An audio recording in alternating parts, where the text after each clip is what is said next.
Ladies and gentlemen, welcome. You're listening to the What It Do podcast. Yeah, it'll do that. Cool, man. Hey, guys. Welcome back to another episode of the What It Do podcast. In the studio again, Mr. TJ SAMARIPA. Welcome back. Hey, man. Thanks for having me again. Oh, man. Thanks for coming, dude. I've been looking forward to this. Yeah, have you really? Well, Yeah, absolutely. Glad you came back. That's good to hear. I'm watching other interviews. I'm like, I'm ready to come back. Yeah, that's funny. Have you been watching some? Yeah, man. Good, yeah. man, good. I'll tell you, you guys have had a pretty good lineup, man, here lately. And I like it because a lot of them, well, obviously being born and raised, I know a lot of people here, but a lot of them were my guys, man. Like Osvaldo, for instance, Champ. Yeah. Champ. We call him Champ, you know what I mean? So I grew up with him, and then obviously we sold cars together. And I love everything that he's doing, man. Like that was one of the interviews that I was pretty intrigued, man. Oh, yeah, man. The guy, he's phenomenal, man. Got a big heart, bro. Oh, for sure. Yeah. He's got a big heart. Yeah. Like, Yeah, that was a good episode, man. Like I said, that was my first time ever really talking to him. You know? really? Yeah, dude, he was easy to talk to. Oh, yeah. You know, obviously can carry a conversation. Yeah. You know, so, and then, of course, man, you're finding out the charities that he's Oh, doing, that man. he's involved in. That guy he stays busy all year round. Yeah, bro. I was asking him, I was All like, year dude, round. how do you do it? You know, Yeah. where do you find the time in the day to get all that shit done? Yeah. That's badass. The whole Christmas one that he does, I was like, Oh, that's amazing. that's amazing, man. Yeah, that's Yeah. amazing. Like, I'm super proud of that guy, bro. Like, I mean, like I say, my dad's family comes from the Vadio, and so we had this conversation last time. Mm-hmm. And I got a lot of boys out there, and just to see the progression and what he's doing and giving back to the Vadio, bro. Like, I mean, it's awesome, man. Yeah. I absolutely love what he's doing, man. Not many people do that. No, You know, like- yeah, they're too busy worrying about themselves and patting their pockets. And I'll tell you what, that guy does well for himself. He's a phenomenal salesman, man. Yeah. Like, you might overlook that fact or whatever, but me being side to side and working with that guy hustles, bro. Yeah.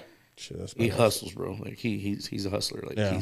He puts in the It's work. good, Yeah. man. That's good to know. Get to know the people like that, you know? yeah. Because you're right. There's not a lot of people that do that anymore. No. You know? Which is cool, like for us doing this podcast, man. We get to meet people like that and learn Yeah. things. Like I've known Yeah. Osvaldo for a long time, but I didn't know he was doing a lot of this other stuff. I was like, Yeah. wow, like I learned something about somebody that I Yeah. know. But Yeah. these are things that I didn't even know that he was doing. Like I knew kind of about the Christmas deal, but I didn't know as much that he told us. I was like, wow, that's actually pretty cool. The Christmas and the Yeah. car All the shows and planning. all that stuff. Yeah. Yeah. God damn. As soon as he was That's like, a lot. he had some tickets, and I was like, I'll buy some right now. Yeah. know? No, yeah, I saw that. Yeah. So actually, he's got it coming up on the 22nd, I think, Mm-hmm. which is next weekend, next Sunday. So they're doing they're raffling off, or not raffling, they're selling tickets to get plates I of saw food, that. and all that money gets put towards the Christmas event. Yeah. So that's good. God, so cool. Yeah, man. And I'll tell you what, to sell cars, it takes all day. It takes your time. You gotta bang the phones. Like he don't have an assistant. No. It's him. You know what I'm saying? huh? He's banging the phones. He's doing whatever. And then that's what I'm saying. On top of that, all this other stuff. Yeah, you I don't know where. I give it to him, man. Yeah. I applaud that guy for that. Like, Yeah, because you'll see salesmen that'll be up there when the place opens, and then after it closes, they're still there. you're still there. So man, Yeah. Yeah.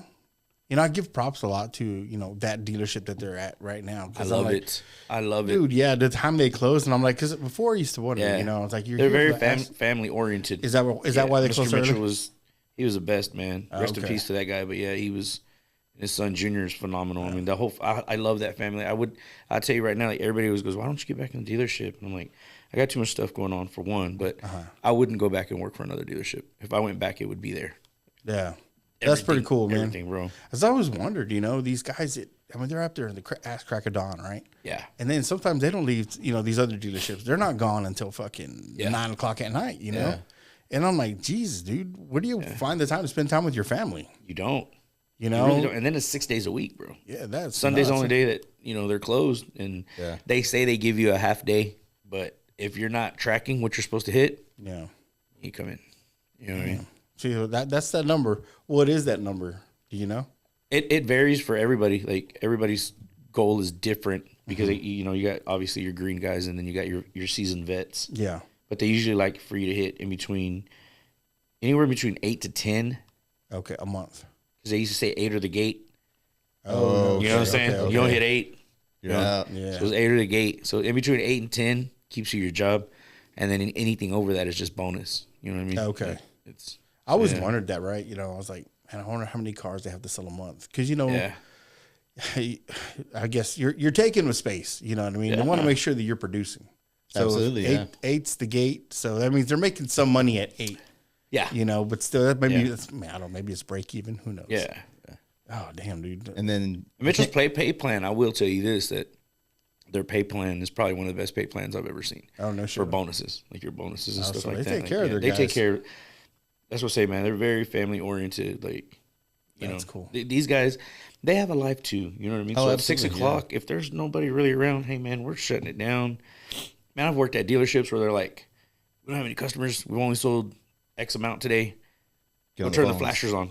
8 o'clock at night, we're turning flashers on, trying to draw customers that are eating at restaurants. And I'm like, who's gonna come buy a car at 9 o'clock at night or 10 o'clock at night? You know what I mean? Right, yeah. Everybody's trying to wind down. Yeah. Have you seen it where you pass by, you see all the flashers on? Oh yeah. That's what that is, because they're like, we didn't hit our goal today or whatever, and you got some guy that's like slave driver. I watched the Gabe Lucky one too. I forgot it's 2026. We got to watch what we say. But yeah, the guy's over there cracking the whip. Like, hey man, like, you know, you're turning the flashers on. You're like, I just want to go home with my family, bro. Like, it's, you know, 10 o'clock at night. It's not now. Get back into the get back into the showroom. Yeah. No, that's fucking nuts, man. I always just wondered that because I'm like, dude, what are these guys, man? 6 days a week. Yeah. You know, I know Sundays. You know, they're still getting fucking text. You know. Hey, you know, you got an appointment for Monday or whatever. You know, when can I come by and take a look at this car or whatever? It never stops. Man. And I'm like, I couldn't. I mean, I'm sure it's fun. Yeah. You know. Yeah. It's just not something I could do. God, the one thing that I did like about it, and two of my mentors, pretty much, one of them was Luke Makovica and Austin Leva, who's there now at Mitchell. And shout out to both of those guys. But they were like, you know what, like, you work for us, but you pretty much work for yourself. Yeah. If you think about it, because the work that you put in is your paycheck at the end of the day. So, like they would tell me at Mitchell, we're not going to monitor you. We're not those dealerships like, hey man, this guy's been gone for an hour for lunch. Where's he at? You know, you come and go as you please, but just if you get your paycheck at the end of the month and it's light, just know it was your fault. Yeah, you know what I mean? Yeah. So they're like, but the sky's the limit on what you can make. You know what I mean? Yeah. Because of the uncommissioned cap, bro. No, I got you. Know, so it is like you kind of really do work for yourself. Yeah, no, man. Mind clicking that off of there? Oh, shit. Sorry. So basically, time is money. Time is money.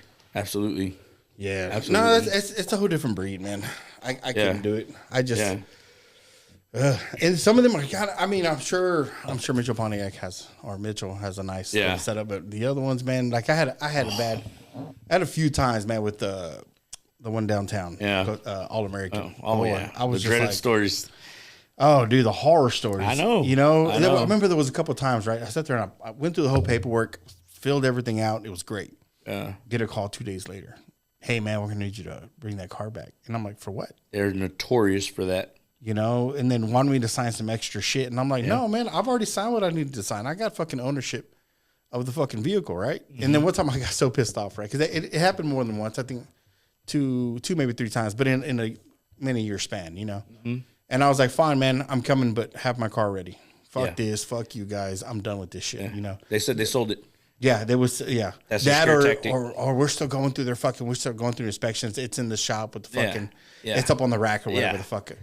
And I would show up and there it is. You know, they would give me the whole fucking story, but I could look in the back of the. It's right there in the back. Just parked there. Yeah. And like, no, I don't want my fucking keys, man. Yeah. Well, no. So they were like, well, let me have the keys and we'll consider. I'm not giving you the keys. So the car you're asking me to return until I get the fucking keys for mine. Absolutely. You know, I was like, y'all pulled this shit before and I've never bought from there again, man. Yeah. Fuck that place. It's a nightmare, man. You know, their whole tactic is that you fall in love with the car so much that you come up with the cosigner that you need. I'm not saying that was your instance, but I'm giving you examples. So you come up with the cosigner that you need. You come up with more money that you need. Yeah. You're going to fall in love with the car so much. And I've seen people do it. You know, it's sad, but the dealerships that I've worked at, fortunately, and especially at Mitchell Buick, man, when you sign that day and you leave, you're not getting a call back for the car. Like, it's signed, sealed, and delivered, buddy. The bank's funded right then and there. Like, that's why I love them so much. I had a guy, for instance, in my early car years, buddy of mine. I knew he had bruised credit or whatever, and I watched Sergio's deal too here lately. I like the way he was saying bruised credit. I said, it's bad credit, buddy. Quit churching it up. But you get programmed to say bruised credit, you know. But yeah, anyway, so he went next door to the place we're talking about just now. And I used to work for Cartown Hyundai, which is right next door. Yeah. That's where I started. That's where I got my start, bro. Like, for all the OGs were there, all the legends. Man, these guys were phenomenal. And he showed up, like, you remember when the Chrysler 300s were the big thing? Yeah, like, every Mexican in town had one. You know what I mean? Like, they thought it was a Bentley, yeah. Oh, they thought it was, yeah. I was like, bro.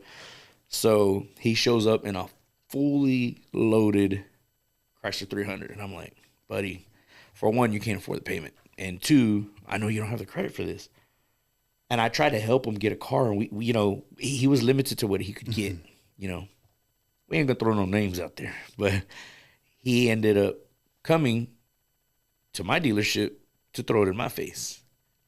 Look what I got from next door. And I'm like, really? Cool, man. Hey, you're my buddy, bro. You're like a brother to me. I just want to tell you, don't feel bad. In a couple of days, they're going to give you a phone call, and you can't afford the car. They're going to want it back. Yeah. Now, they said it's a done deal. I signed everything. I signed paperwork. I said, I know what you signed, and I know what they do over there. I'm telling you because I love you, bro, and I don't want you to get agüitao. You know what I'm saying? Like, you're a hater. You're this, you're that. You don't want to see me. Okay, bro. Don't say that I try to warn you. A week later, I'll be damned if they called him. He had to return the car, bro. And he came and apologized to me, and I said, man.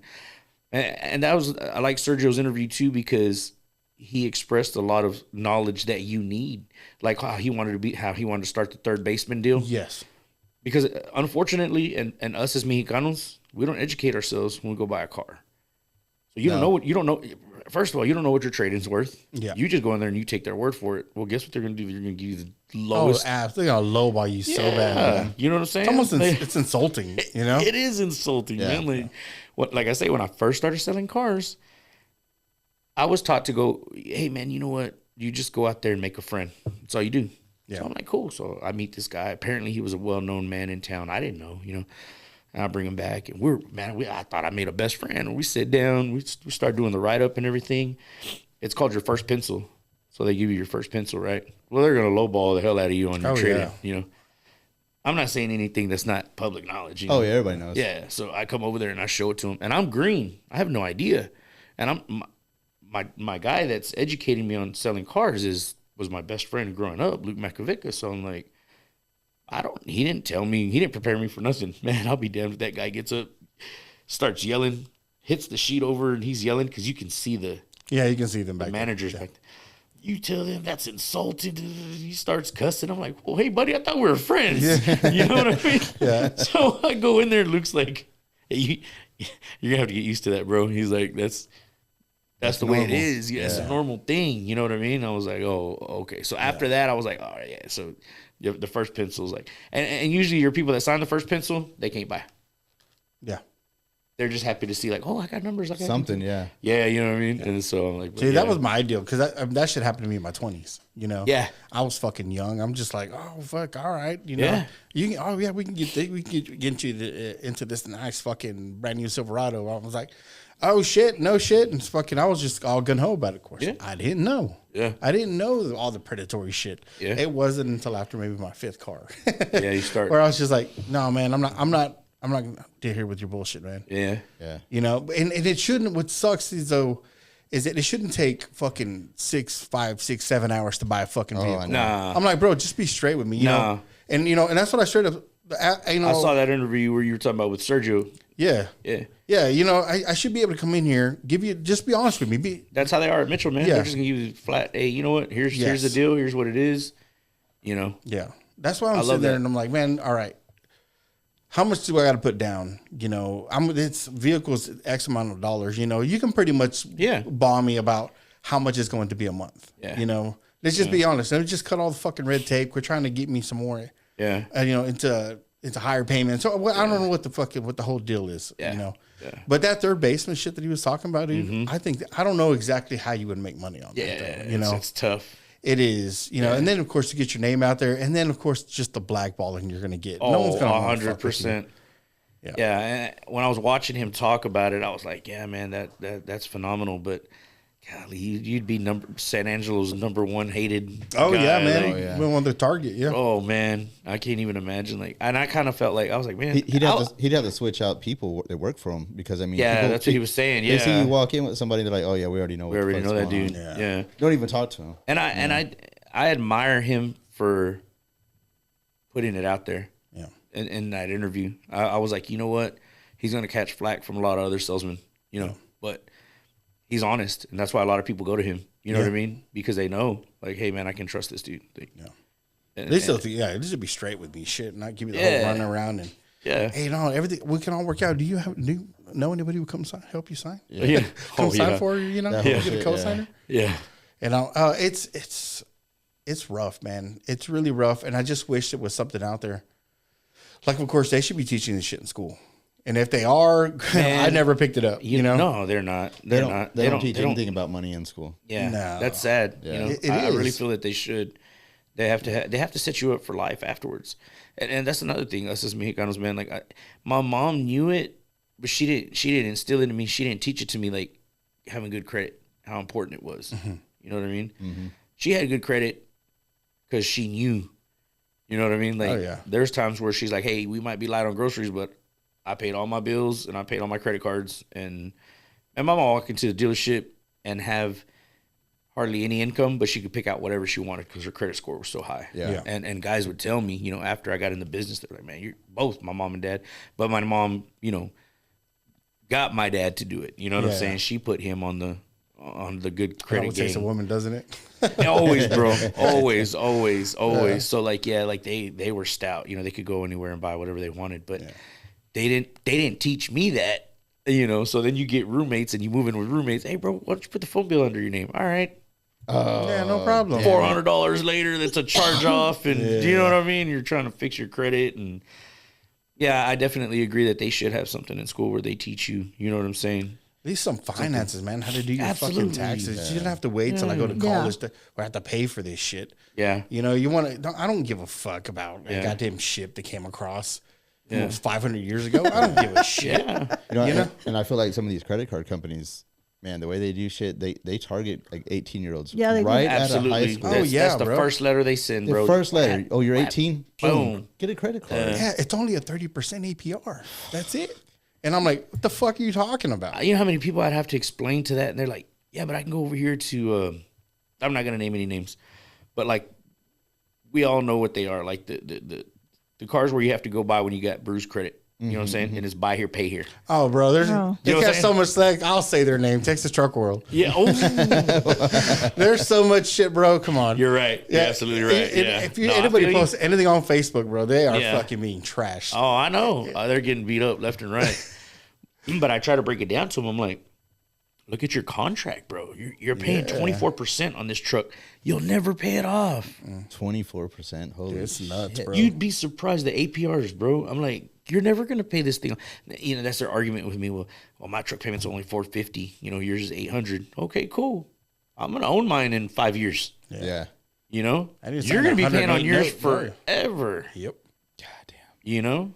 It's sad. I'm like, it's and those are big more than likely that car's gonna take a shit on you before you're done paying. It pays off, And then you have to do it again, and you'll just never get out of it. You just never get out of it, bro, because then they go, just bring it back over here and we'll put you in another one. Yeah. See, and that's the other thing, though. How are these paychecks allowed to stay in business? Because we know it's predatory, right? So if a gas station can't price gouge when a fucking disaster happens, how are these people allowed to take advantage of people with bad credit? Yeah. It's all in the fine print. It's all the contract. It's all you know what I mean? Verbiage. Yeah. It's in the fine print. If you don't read the contract and you don't know what interest rate is or if you don't know anything about it, bro. I mean, a lot of people don't even read the contract. They'll just sign it. They're so excited to get in the car. Yeah. I knew where you were going with that. when I used to work at Sitel like years ago, I worked for I'm not gonna say the name, but I worked for a campaign that was a car company, and we would get shit tons of phone calls from New Jersey, New York area because they were real big on leasing over there. Oh yeah, right. But what they wouldn't pay attention to was their contract. Get you on that too. Yeah. Well, on their contracts, they would have their final payment. It's a balloon payment. And they were pissed. They were like this and this and that, and I was like, I can't really help you. I mean, you and the car's got to signed pretty much be contract. immaculate when you turn it in. Yeah. It's got to Yeah. be under so many miles. It has to be no clean, damage, no yeah. damage, no nothing, bro. Yeah. Yeah. They get you on those lease deals, bro. Oh, dude, and they love them over there though. Like they continue to do them Yeah. over there. But the balloon payments was that Yeah. was so fucked up. But that was predatory. Oh yeah. You know? And they know Yeah. that they're not going to read it, because they probably fit it into like page 54 of an 80-page contract, or Yeah. they're not that long, but you know what I'm saying. Nobody's going to really read that. Mm-hmm. You know what I mean? You're just going to sign it because the guy's saying, okay, all this is this just says that this and this and that, whatever.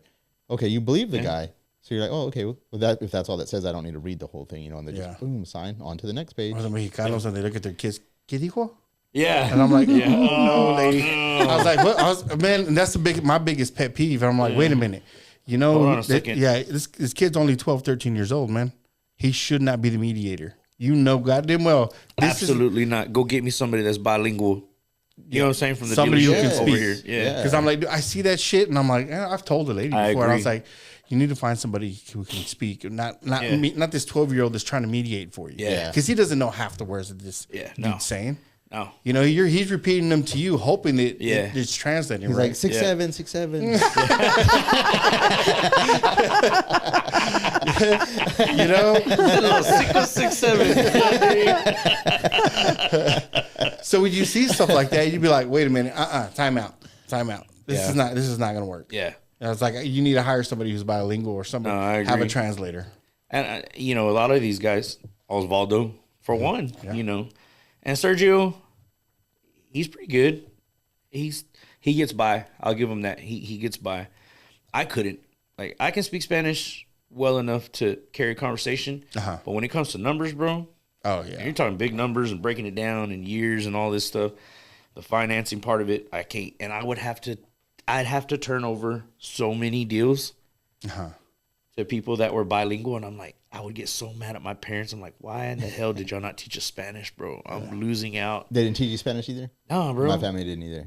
I saw that episode too where y'all were talking about that. Yeah. Mine was, I picked it up. I learned it. I can understand it better than I can speak it. Yeah, me right. too. But you know why we picked it up? Because I'm in the back seat, and when they don't want us to know what they're talking You about. go to Spanish. Yeah. So you have So to that's how I learn. pick it up. I'm like, Wait, what is okay, it? yeah, I got to learn And, this. and I asked my pops, and I asked both of them, like, well, there we go. We never really thought. I think that, I don't want to say that they got too Americanized, but I feel like, who was it that said that you said your parents said that we went through enough through our struggle? Yes. You know what I'm saying? So I think There's a lot of I feel my prejudice back dad. then. Yeah. So it was like this. It was like this whole thing, this stigma back in the day. There was a lot of prejudice. Yeah. And then if you had like a heavy accent, automatically, you know what I mean. So they just wanted to teach us all. First language was Proper English. so that way we we knew English perfect. Like you couldn't differentiate. Yeah. Yeah. Is he Mexican? I don't know. Yeah. We had the reverse in my house. When me and my brothers didn't want my mom to understand, we would speak English. When she picked it up, she's like, she wouldn't speak it, but she would understand every She knew what you were saying. yeah. Yeah.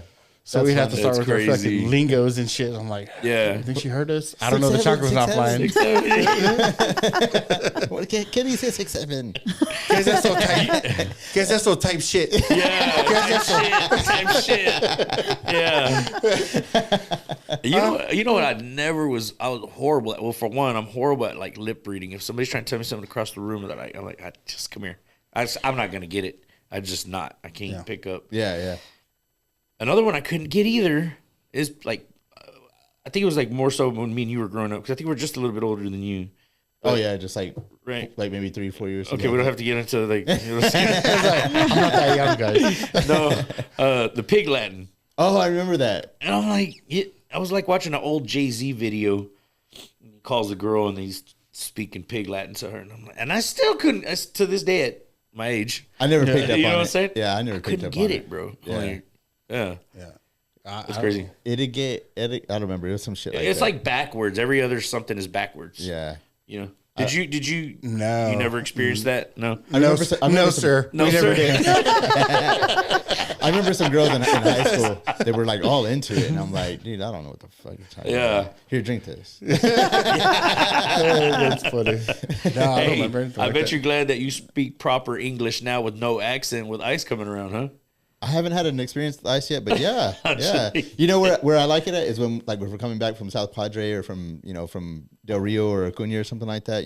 Everybody an American citizen. Absolutely, I'm an American citizen. Yeah, without question. Without question. I think I'm reverting. Thank you for asking. You feel like you're reverting? I'm reverting back to Spanish. Oh, you told me this. Yeah, dude. Sometimes like I say some shit and I'm like, what the fuck? Why did I say it like that? Oh, see, Mister. Like, what the fuck? What's wrong? I'll say some shit where I'm just like, my wife would look at me. She's like, "You all right?" I was like, I don't know if I was reverting back to Spanish or I was having a seizure. Yeah. Do you just smile at everybody? Yeah. Just like, hey, see. Yeah. El tipo de cagada. Type shit. Type shit. You gotta finish it with type shit. Oh god damn it. That's what we're talking about. I was So actually, I watched that episode about Osvaldo, and he was talking about his tough man deal. I was like, man, that was some good history right there. Man, yeah. We used to go watch him. Yeah, we'd go watch him, and I think it was back in like, it had to be like either 99 or 2000 the year, and that's when Tough Man was like picking up steam, bro. I remember that. I was I was doing bad things like what we talked about offset earlier. Yeah. So a couple other my buddies were too. So I sponsored a fighter. He sponsored a fighter, and so we show up there like we're freaking balling. My fighter didn't make whatever. He found out he had diabetes there. Actually, when they because they do blood tests, they do all kinds of stuff, man, to make sure you're legit. And so he's diabetic. They didn't let him get in the ring. All right, whatever. We're waiting for Oz to fight, and I had a cousin of mine fighting as well, and so we're all there. And I'm with a cousin of mine who at the time lived in Abilene, and his wife, and my oldest son's mom, and my uncle's stepson, right? And he's a little bitty kid, man. Well, we just happened to run into this guy that was working for another guy who doing what I was doing. And he felt his pockets getting a little light, right? Because I was taking over, the takeover, baby. This guy's really nicely dressed. I don't like him. Yeah. That's why they get it twisted, though. So I'm like, but no, he approaches us I think I had a party at my house when I was doing bad things, right? We were partying all the time because you don't have a job, really, What else are you going to do? Yeah. It's the whole reason I started doing this. Yeah. So we're having a party, and this guy gets dropped off. And I come to find out later that it was all planned out. You know what I mean? He was the goon of, like, one of the other guys in town, and he was there to, mess up my night or whatever. Well, we ended up beating the hell out of him, bro. Like, beat the hell out of him. Good. Yeah. Allegedly. What's the limit of statute? What do you call it? Statute of limitations. Yeah. Right. So, guess who we run into at the Tough Man? The guy that we beat the hell out of. Oh, shit. No. He comes up, and he's like, I just hear like, yeah. He's a tattoo artist sometimes. He's probably watching, so I don't care. But anyway, he, turn around, like, my cousin's like, you know this clown? I'm like, yeah. I was like, what's up, man? So we start having words, right? In the middle of the Tough Man, granted, the Tough Man's going on, bro. So I catch myself because I've got my nephew with me, and I'm like, man, this is a bad deal. Like, and I always pay attention to my surroundings, man. It's one thing my dad always said, like, pay attention. When I walk in a bar, I'll scope the place out, like, and I see everybody he's with, and there's a bunch of them, bro. Oh, fuck. And I'm like, yeah, this is not going to end up well. My cousin can get down, bro. He's probably one of the best guys I know at getting down. And I'm like, yeah, me and you ain't taking out that many people, buddy. There's no way. So I don't know what happened amongst the confusion and the chaos and everybody's talking shit to each other. They go, hey, the cop comes over and was like, tells my other cousin that he's got to leave. He gets kicked out. I'm like, he didn't do nothing. And my backup's getting kicked Never out. fails, right? So I'm telling my cousin, hey, bro, and he's so blinded by rage, he's not paying attention to what I'm trying to tell him, how many people this guy's with, bro. He's in, like, tunnel vision. Red mode. Yeah. Yeah. So I tell him, like, hey, man, let the officers walk this guy out.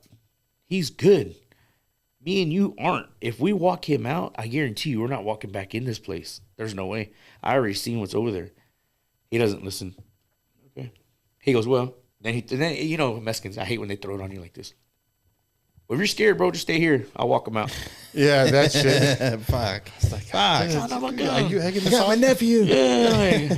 So I told my other girl at the time, hey, take care of me or whatever. We're going to walk him out. We walked this guy out. Or we tried, you know, walking our cousin out. There's an officer at the front door. And, bro, he totally handled the situation wrong. These guys come down the stairs or whatever. And one of their goons starts talking trash to my cousin. And I'm like, hey, man, just be on your way, bro. We're trying to get out of here. You know what I'm saying? We're just trying to. The cop goes, you got to go too. And we know this cop, right? Was like a local cop in our area of where we grew up. Totally lose control of the situation. He looks at the goon and tells him, you're kicked out of here, go. Yeah. Like, this guy's going to listen. So he walks out. He walks out, and me and my two cousins are still talking with this officer, trying to get him to change his mind about letting my cousin stay. Like, dude walks out, walks right back in, walks up to my cousin who has lethal hands, and just, wow. I mean, laid into him, bro. Damn. My cousin looked at him and was like, that's all you got? Oh, shit. Bop, bop, bop. They start going. I'm like, oh, man, bro. I turned around. It was like a nightmare. You got 15 to 20 Mexicans coming down. You know how the Coliseum is? Mm-hmm. Stampede, bro. I'm like, oh, this is not happening. It's like another tough man going on within the tough man contest. Exactly. Shit. I look up to see where my girl's at with the kid, right, with my nephew. And by the time I turn around, there's like 5 dudes on my cousin. So I jump in there. Bam, bam, bam. We get down. The guy that I had caught, whatever, me and him end up one-on-one. We square up, boom, boom, boom. We start getting jumped. Like, there was too many. There was just way too many. And then the cop freaked out. He's by himself. Yeah. By the time he gets back up to come from the other side of the Coliseum, this fool just starts busting out pepper spray. I don't know if you've ever been maced before. I've been pepper sprayed before. Ooh, Yeah. No, never have. Never want to have that ever happen again. You ever see Not very Friday fun. After Next? Or what is it? The next Friday with Day when he gets... Yeah. It's just like that, bro. Oh, yeah. What to do challenge? Like the fucking smelling salts stuff? I don't want that challenge. No, man. I've already had to go through it. I'll tell you, I was in tears, bro. And I that takes a imagine, lot yeah. for me. Like, But he overdid it. Like, when he sprayed me. And I'm thinking... He unloaded that can, probably. He unloaded it, yeah. And I'm thinking, I'm getting jumped. Spray the other guys. You know what I'm saying? So not only am I getting jumped, We know each and I'm other. outnumbered. Yeah. After that, I was so mad. I'm like, I can't see anything. Nothing. Bro. There was another officer that comes up, and I knew him very well. No, I didn't know him. I knew of him. And he grabbed me. Remember, they used to have payphones back then.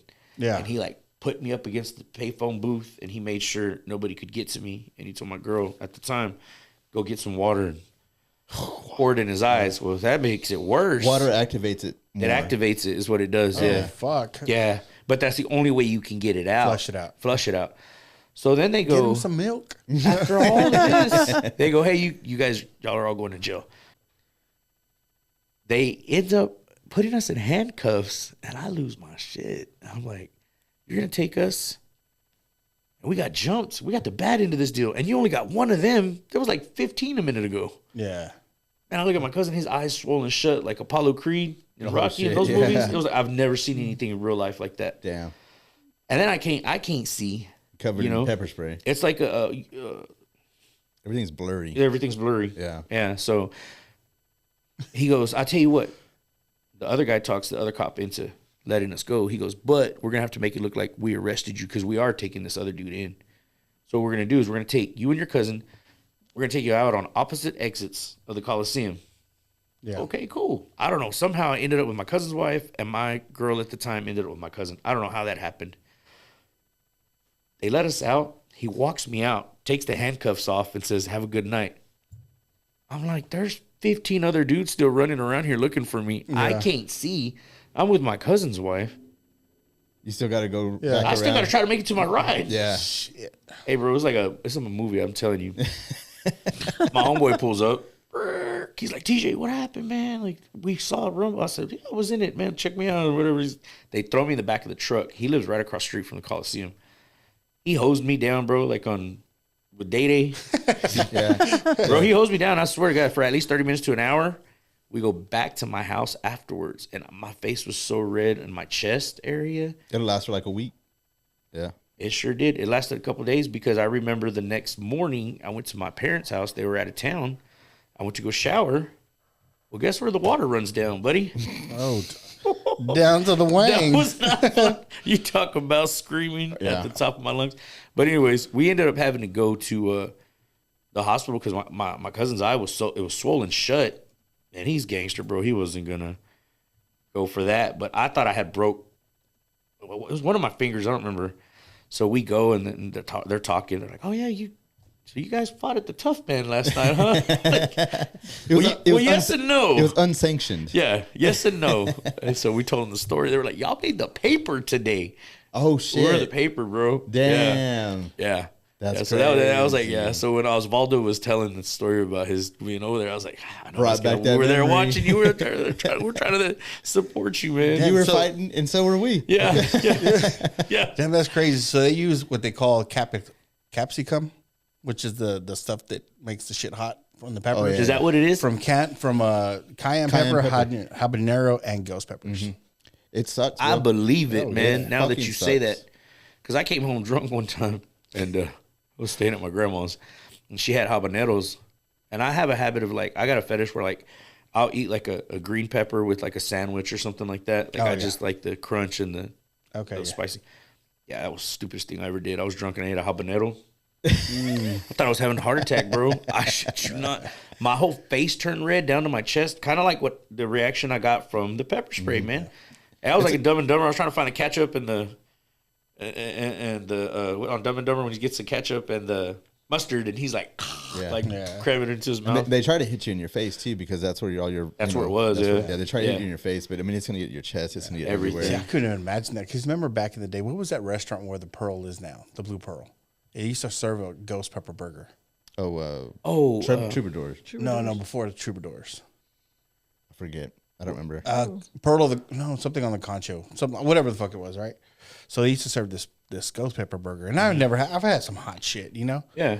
So they had this whole thing, where, you try the fucking burger. If you finish it, you don't pay, and then you get some other shit, right? You get a shirt, whatever. So I thought, hey, fuck, I'm gonna give it a shot, dude. I fucking down that burger, man, and there was a fuckload of ghost peppers in it. And anyways, fuck it. I was just like, just a little discomfort, you know what I mean? But I'm like, it's not too bad, right? So, later on that night, I don't know what the fuck my deal was, but I was just like, we're gonna have some adult time, Yeah, no. About fucking 2 minutes into that shit, I'm like, oh God, my stomach. I guess I was shaking everything up, bro. Dude, for the next fucking 10 hours. Yeah. Oh Torture. my God. It was fucking torture. It feels like I was pissing battery acid. Oh yeah. Oh, it was fucking horrible. Those ghost peppers, I think, are the hottest ones, right? Fuck. No, there's Carolina Reapers. Carolina Yeah. Reapers, Yeah. that's right. But still, even then, It's pretty close. oh, it was so fucking horrible, bro, that my crew showed up in the morning to pick me up, because that was the whole thing, I'll meet them at the yard, but that morning, fuck, I wasn't leaving. So You guys come and get me. Yeah, come and get me. Fuck no, man. They showed up. Pietro, he was I think he came inside. He's like, you all right? And I was like, no, man, I think I'm fucking. So what did I say? I was like, I think I know what it feels like to pass, to have a baby, dude. He's like, what the fuck?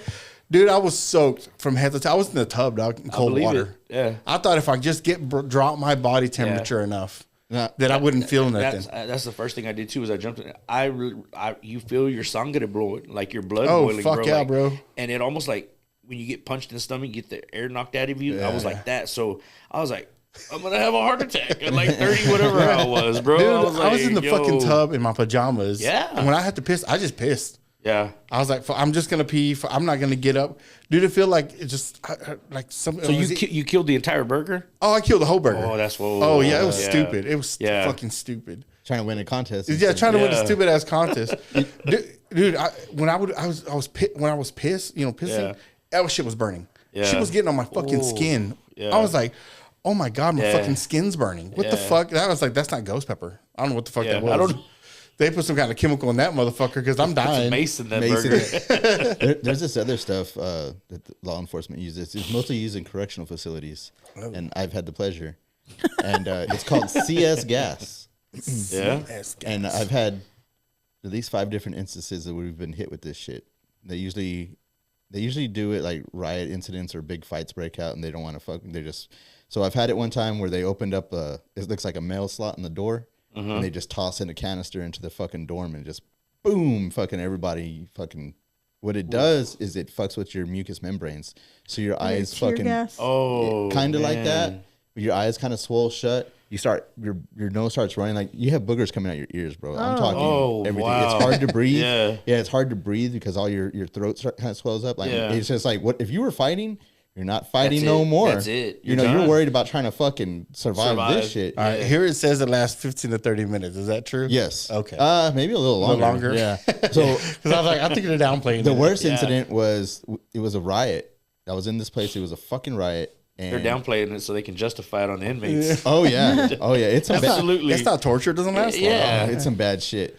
And so the worst incident was there was a fucking riot going on, and they just weren't going to go in there and fuck with us. So they hooked up to the vent system, and they have it set up like a fucking generator that pumps this shit in there. Wow. There's no fucking canister that they toss. It just steady pumps that Yeah. shit in there. It's like a fog. You can't even see. And you can't see any fucking way. Distributes You know what I mean? But Yeah. God almighty, that shit, I rank that higher than pepper spray. Pepper spray burns and yeah, it sucks, but you know, Yeah. this other shit, bro, like I'm telling you, you Horrible. got boogers out your ears. Like, dude, what the fuck, bro? Like Yeah. every fucking mucous membrane in your body just is inflamed. It's released. Yes. That's it. It's crazy. It It's says crazy. incapacitates containing a white crystalline powder. Was it white? I don't even yeah, I think so. It was white. Okay. I don't get a chance to see it, huh? No, because what motherfuckers do as soon as they know it's about to happen, people go and they grab their sheets. They grab Try to cover up. extra try to cover up. You know, Yeah, anything you whatever they can, can. do. Yeah, anything. People wrap their whole head. You know, they say the best thing to do is get your towel, soak it in water, and just wrap your whole fucking head in that So shit. it can't. Yeah. Yeah, but I mean, fuck. even then, I mean, fuck. Yeah. It's bad shit. It was like, It's oh, bad man, shit. it was like just smoke. Was it powdery? I think it was powdery. Powder. Yeah. Oh, okay. Yeah. So yeah, okay, that makes sense. Yeah, it just hits the air and it's like talc, talc, like it just. Damn. It's everywhere. I can't bro. imagine. It's fucking everywhere, and it's like, oh my god, here we go. Well, hopefully, I never end up there. No, I was like, I didn't want to go to prison. there's no I reason. really don't want to go. Yeah. There's no reason for anybody to ever have to experience that shit. It's Yeah. fucking crazy, man. And it's really bad for people that weren't even involved in something. You know, they just Oh, you're in and the I tell wrong people- place. I tell people all the time, like that was horrible experience. Like I don't ever want to. That, bro. Yeah, Pepper spray fucking sucks. it sucks, bro. It And I had been fucking exposed to it sucks. before because You can just be within the vicinity. yeah, that's of what I'm it. saying. So that's what I was getting at. So coming up, young, I was DJing, and you know what I mean. Uh-huh. So obviously back then when there was a fight, they didn't hesitate to clear the crowd with that, like whap, and just a little bit, it makes you cough and your eyes messed up. Mm-hmm. But to have it directly sprayed like this, Oh, I mean, yeah. bro, I was dripping that stuff. Like, Oh yeah. it was horrible. Like, yeah, I don't know how these guys on Jackass do that and get a kick out of that. I'm Those like, guys I'm are out, crazy, bro. dude. I'm out. Not a lot of brain cells. There's not a lot of brain cells. Yeah. No, fuck that. Oh, that's fucking nuts, man. I think to be a cop, and I know soldiers do. They have to go into a room. Yeah, they have to. I've heard the same story, and I wondered. I don't know if it's CS gas or something, but I know they have Yeah. to walk into a room with mask on, and then they tell everybody take your mask off now, and they have to be in there for a certain Yeah. amount of time. I'm pretty sure it is. Then Yeah. it's got to be that. Well, I want to Yeah. be hired for the guy that sprays those fuckers for what they did to me. no shit, right? I think cops do the pepper spray. They have to be Yeah. pepper sprayed, and I think if you For them to hold it. yeah, and if you Yeah. want to carry a taser, you have to be tasered. You have to get tased. Yeah, Yeah. I've not ever had to get tased, and I don't ever want to be tased either because that shit looks like it sucks too. I got a funny story. I for that got one. a funny. You go first. I got a funny Okay. story. Are So- you double fisted or can I have that one? No, go ahead. Double fisted. Whoa, the verbiage in here is crazy. I'm a bartender, so that's how we, oh gosh, I forget again. We're in 2026. It's no Oh. Diddy. Oh, I yeah. wasn't You're thinking all like right. that. No, you're That's good, okay. you're good. Yeah. We've said way worse. Gotten away with So it. my story's stupid, but it was still funny because it's the first time I ever got tased. Yeah. So my uncle had this fucking flashlight, right? And this flashlight, it's a dual flashlight with the taser on the back. So it's got the shit. prongs, right? So he's like, yeah, it's a taser, but it don't work. And I'm like, oh, cool, you know? Yeah. So I'm sitting there, I'm just fucking with the light, you know? And we having some AC problems when we had the restaurant. And I go up there and I'm sitting there looking at shit. And I got the flashlight in my hand. I've had this bitch in my hand for like 2 hours, twirling it around because it wasn't a little flashlight. It was a good sized flashlight, right? Yeah. A little bit smaller than like one of the big mags. Yeah, there you go. So I'm holding it, just fucking with it. Because I'm like, it's all case, it's all aluminum, you know, just hard fucking, it's a badass flashlight. It's well balanced. Yeah. I like this. So anyway, we go, and I was like, well, I got to get some parts for the AC, you know? So I go down to Jackson, where that fucking AC warehouse is. And I'm sitting there, and I'm telling him what I need, right? And I'm sitting there fucking with it, right? And I happen to just go down, and I kind of set it on my fucking, on my thigh. I'm talking to the dude. And I don't know what the fuck I hit, man. Because I'm full fist, I'm fisting that motherfucker, and I'm patting it down. And I'm wearing shorts. Oh, you know? no. So I have it set on there. And that motherfucker, when I come up, I put the flashlight between my leg and the fucking bottom of the counter. You know, and I went, and I'm fucking just there. I'm like, you're stuck. You got yourself. Dude, I fucking got you pulled a cheddar bob from fuck like, yeah, bro. I'm sitting there holding it. This dude, he's like, you all right? Yeah. And all I remember is grabbing that bitch because I'm like, my muscles just went, Oh, yeah. I went whoosh. I launched that fucking flashlight across the fucking room. He's like, what the fuck? You all right? And I'm like, oh my God, the taser works. Dude, he's looking at me like, what the fuck are you talking about, taser? And then my uncle was like, oh, fuck the flashlight. He's like, it works? I'm like, bro, I lit myself up in that motherfucker. Because I went like that, my muscles just like, it got tense. So I pushed my fucking, pushed the taser up into the counter, and I'm holding him like this. I'm like, yeah, fuck, I let that bitch go. Yeah. But anyways, it was stupid. The first time I got tased, yeah, it wasn't a really good feeling, man. Fuck that. I can imagine. Like I saw it firsthand. Again, I've experienced a lot of things working at the bar, bro. Like, so my boy, he's there and he brings these dudes down from Abilene or some rappers or whatever. And he's like, hey, man, this is my boy TJ. This is his spot. Don't mess up in here, whatever y'all do. This is pre getting the party started, you know? Oh, okay, yeah, man, nice to meet you, whatever. Man, before the night's over, these dudes start a fight, right? So I'm like, man, come on, bro. Like, I think this was trying to keep it classy, guys. Yeah, I think this was before I started having a cop at the door. So somehow the cops got called. Well, my boy, who was well known for getting in trouble back then, the law already knew him. You know what I'm saying? So the cops are talking to his buddy that he brought down from Abilene. And he was like, T, I'm sorry, bro. Like, I didn't mean for these dudes to mess up or whatever. And I was like, man, don't worry about it. It's done. It's over with. Cops are talking to him. No harm, no foul. Yeah. You know what I mean? It wasn't that big of a deal. Yeah. He's like, no, I feel disrespected, though. And that was his big thing because this dude, you know T Fields. Yeah, yeah.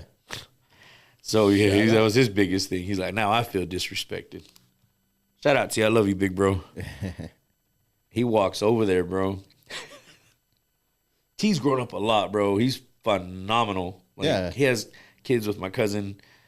Great dad, bro. He's in the oil field, kicking butt, making great money. Like, but back in our 20s, bro. That was all of us, bro. 20s and 30s. Oh, yeah. We talked about that last time. Like, yeah. I mean, the guy was an animal, bro. He walked up to the kid in front of the officer while the officer's talking to him. He's like, yo, I told you not to mess up in here. Wow. Damn. Slaps him, bro. Oh, fuck. Dude falls over. I mean, T's got a heavy hand, bro. T's probably one of the only guys I've ever seen. Like, when I walk out and there's bodies laying everywhere, I'm like, that was T. He's a one-hitter quitter type of guy. So the guy goes, T, you literally did that right in front of me. Come on, man. You know what we got to do. T's like, all right, I'm coming. So he acts like he's going to walk towards that guy. Boom. Dead sprint. I was like, I'll go, but you got to catch me first. They're like, T, and I'm like, run, homie, run. That's funny. Homeboy bust out the taser. I'd never seen it been used before. And it catches him. I think it caught him like in the forearm or something like that. But, bro, he like mid-stride, he just, and I was like, oh, everything stopped, bro. Look. This guy's such an animal. And you know, he's a big dude. He's always been a big dude, man. Oscar. He pulled it out. Took off running. You know where I'm talking about, right? Where the Fizz and all that, Down and Outs and Club Hypnotic, right there. So what is it now? It was Craving Crab or something like that for a little bit on Knickerbocker. Yeah, it was like Parrot Tavern or Parrot Head or something. Oh, it's Casa Jalisco now. There you go. There you go. He goes running across to the apartments right across from there. I think it's like Meadow Creek. Yeah. I'm like, damn. I could not believe that he broke it. And then I'm listening to the cops. They're like, I've never seen that happen before. Like, I was like, holy cow. So I go back inside. I'm like, hey, we're going to close up, counting the money, closing the lights off, blah, blah, blah. I look across Meadow Creek, bro, and there's cops everywhere. They're looking for him. And I'm like, damn, this is crazy, man. Like, damn, I hope you got away, homie. Damn. Yeah. And I get a phone call like 30 minutes later. He's like, hey, yo, dog. You there? I'm like, yeah. Where you at, bro? Bro, I'm hiding in these trees. He was behind some bushes. You know how they had bushes at the apartment complex? He's like, yo, come pick me up over here at the entrance. And my sister used to live there. So I'm like, all right, I got you. So I went over there and the cops they had already given up looking for him, bro. He comes out. Bro, he looks wore out. Like, he gets in the truck and he shows me the marks. He still got them. He still got the deals where they went in. Yeah. And he was like, yo, I was like, they had guard dogs. How did they not smell you? Or what do you call it? The canines. And he was like, yo, I don't know if he goes, I ain't gonna lie, bro. It was embarrassing to say. He goes, I threw up on myself. I don't know if that threw the dog off or what. He was like, he was right there looking at me. I went the opposite direction. Holy shit. Only person I've ever seen to get tased, bro. And that's a big dude though, man. He's a big dude. That's a big solid guy. Yeah. So when you had that bar, what was it called? So when I first got asked to run it, we were talking about this before, off camera. Bernie Longoria owned it, right? So it was the Fizz. Okay. And then he asked me, hey, man, would you mind? Because I knew a lot of people, a lot of the young crowd. And he was like, can you come in and run it for me? I'm like, that's cool. Yeah, but, I want to kind of do my format. I want to class it up a little bit. You know what I mean? Get a cop at the door. Stuff like that. So I came in. I started running it for him. And then he goes, man, let's just do a total redo. Let's just do like a facelift to change it up, And I was like, all right, cool. So we did Club Hypnotic. And that was the Wild Wild West. That's when it got crazy. That was a wild That's place. when I think you were there. Yeah. Snoop. It was Cash. a wild place. Yeah. It was wild, man. Like you almost, and I hate to say it because it was a nice spot, man. It was very nice. It was a very nice spot, but it was almost like you knew someone's gonna pop off. Yeah. It was like always. I mean, there was beautiful women. It was a good time. We had good DJs. You had too many. We had little Mario back then DJing. Yeah. When he was coming up, he was a young kid. We had all the good DJs, bro. Yeah. But you had too many different. You had everybody doing. I want to say different. You had everybody that was doing the same thing that were in competition with each other, and they all want to show up at the same time. Yeah, that's exactly what happened. And, No, I remember. I remember going there. Yeah. And it was like, oh, fuck, here we go. There's those guys. Yeah. And then shortly after that, that can only last for so long. Oh yeah. And I think Bernie just got rid of the headache, and he was like, "I'll let you take it over, and just pay me rent or whatever." And I'm like, "All right, cool." So I took it over, and then we gave it a facelift, and I made it more of like a fiddle strings. You know what I'm saying? Okay. It was called Down and Outs, and so it was like it was Down and Out Sports Bar. So what we did was like we got a bunch of neon signs and sports signs, and you know what I mean. Like y'all change up the dress code too. I think y'all tucked in shirts, collared shirts. And I had a cop at the door right as you walk in. Yeah. And I remember a lot of my homeboys that showed up that were used to coming to Hypnotic, and they call me. They're like, "Hey, yo, T, like I was just gonna walk in, but there was a cop at the door." Yeah. Yeah. Keep you motherfuckers right. And so he's like, "What's up with that?" I'm like, "You're the reason." Yeah. I'm like, well, to me, I'm like, if you're worried about a cop at the door, you don't have no business in there. Yeah. You know what I mean? There's just no business for you to be in there. You're messing with my business now. Exactly, bro. Yeah. And it took a little bit. It took a little bit to kind of change the dynamic, as far as like to get the word out that like, hey, this place has changed. Yeah. And I literally saw a bunch of my own friends, bro, like walk in and walk right out. You know what I mean? But then word got around. That's when I met Little Dog. I was telling you last time, he was one of my regulars. And he had the band. And then they were dating some girls from ASU. And then that's when Graham Central Station had the Alley Cats, where they tried to emulate Coyote Ugly. So I stole like 3 of them to come work for me. And it was a wrap after that. Yeah. Unfortunately, I was too young to own a bar. Yeah, fuck. You ever thought about just like redoing it now? Man, I really do, man. I think about it, and I was just like... Because you're older, you're a lot chiller, you know. It'll be some income, obviously. Yeah. But, you know, I mean, obviously you know a lot of people, but it's going to make it more of a... Now, like I said, I don't go out much, you know, so I know there's a couple of little bars in town that have opened. I don't know how long they've been open. I've just started hearing about them. Yeah. Like the one on Martin Luther King, right? Lisa's. Yeah. I've never been in there. That was Eva's way back in the day when I was coming up. Yeah. Yeah. I used to go in there with like my dad's buddies, you know, my tios. Oh, shit. Okay. Yeah. There's that one. There's the one on Bell, My Bar. My bar's super chill too, man. Is it really? I really like that place. So I was just wondering, man. Like now that you're, I guess, I mean, you know how to run a bar, right? Yeah. Something a little bit more chiller. Yeah, absolutely. I've thought about it a lot, man. But at the end of the day, I go, man, I want that lifestyle all over again.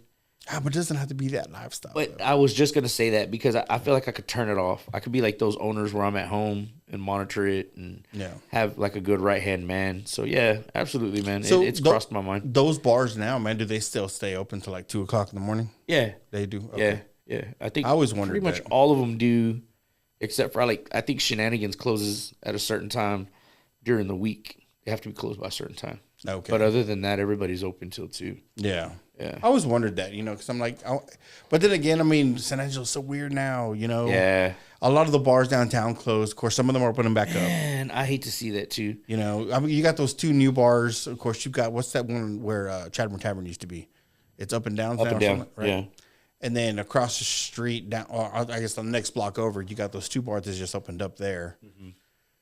But I guess Ranch 125. Ranch 125, Chris Fernandez, that's my brother. Dude. Shout out, baby. So it looks like he's doing pretty good. He's doing really well for himself, bro. Yeah. He's doing phenomenal. I tell you, I went to I was telling Abraham earlier, I went to they invited me to Ranch 125 this past weekend. Which by the way, shout out to Alex and Aubrey Trufant, that whole staff, man, for that tattoo convention they do, man. It's good, man. It's good to see them doing it for this long. Yeah, 17 years, right? I think so, man. Yeah. I mean, just bringing that over here. I met, like, tattoo artists from L.A., Miami. Like, I went with a buddy of mine. He's dating my best friend, and his name's Marco. Shout out to that guy, too, Marco Gomez. He does a lot of, like, he does like, a lot of artwork. Okay. And he did like a certain, like, I think it was a gumball machine, and he made it into like artwork for Crucito from Blood In, Blood Out. Oh, shit. Yeah, so I got to meet that cat too. But the main reason we went, not the main reason, but I went to go see my little nephews, my little homies, Henry Garza from Los Lonely Boys. His sons have a band now called Cristeros. Okay. And so, yeah, me and Henry had talked about me going over there and watching them. And, you know, Chris had hit me up, and he's like, hey, man, anything you need, I'll get you all a table, whatever. And so I showed up, and Alex and them already had a table, man. They showed a lot of love, like walked in, and I met Marco there, and we had a phenomenal time, man. I'll tell you what, if you guys need to check them out, man, like, I know that they have a TikTok page. They're on Facebook, and I want to say they're on Instagram, but they're Cristeros. Okay. Phenomenal, bro. Kids are doing it. And I was telling Henry that night, I was like, you know what's so crazy is, like, over 20 years ago, I stumbled across you guys walking into a random bar one night, paid $5. Yeah. Got in an argument with my girl, and I was like, I'm going to go watch this band. I have no idea who they were, and I fell in love. And I remember telling him that night, me and Henry talked about it. He's like, do you remember telling us, like, you guys are going to make it? And I was like, yeah, man, absolutely. He was like, man, that faith you had in us meant so much, man. So for you to be here to support my kids and tell me how well they're doing means a lot to me. And I was like, man, they put on a hell of a show, man. And then Daddy got on stage with them. Oh, man. Yeah. It was, so it reminded me of, you know, rest in peace to Ringo Sr., their dad. Like, I used to see him get on stage with them. you know, Yeah. when we'd be on tour and stuff. And so to see Henry get up there, man, like it was something else, man. badass, It's though. another generation. It's like a full circle, dude. Oh right there. man, Yeah. my goodness! That's I'm telling you, I wish I could have took my twins. You know, we're gonna try to go because they do local shows. Matter of fact, Osvaldo had them at the car show. Yeah, he He said sure Yeah. did. Yeah, Yeah, he had actually them, at the Christmas event. Yeah. Well, I think he had the Lonely Boys at the Christmas event, but he had their boys play at the car at the show. car show. Okay, Yeah, okay. yeah. Because he had called me. He's like, "Hey, can you get in contact with them?" You know, and I was having a hard time getting a hold of Henry, and then he somehow got a hold of him. And by the time I got a hold of him, it all worked out either way. yeah. But yeah, those kids are they're phenomenal, man. They're up and that's coming. badass. They were good. Yeah, it was so cool, man. Just to see like how you say everything come full circle, like flourishing. Like it's just it was amazing. Those kids, those kids are doing So it, man. do they play a lot here around town? They do. I think they played like at Fifi.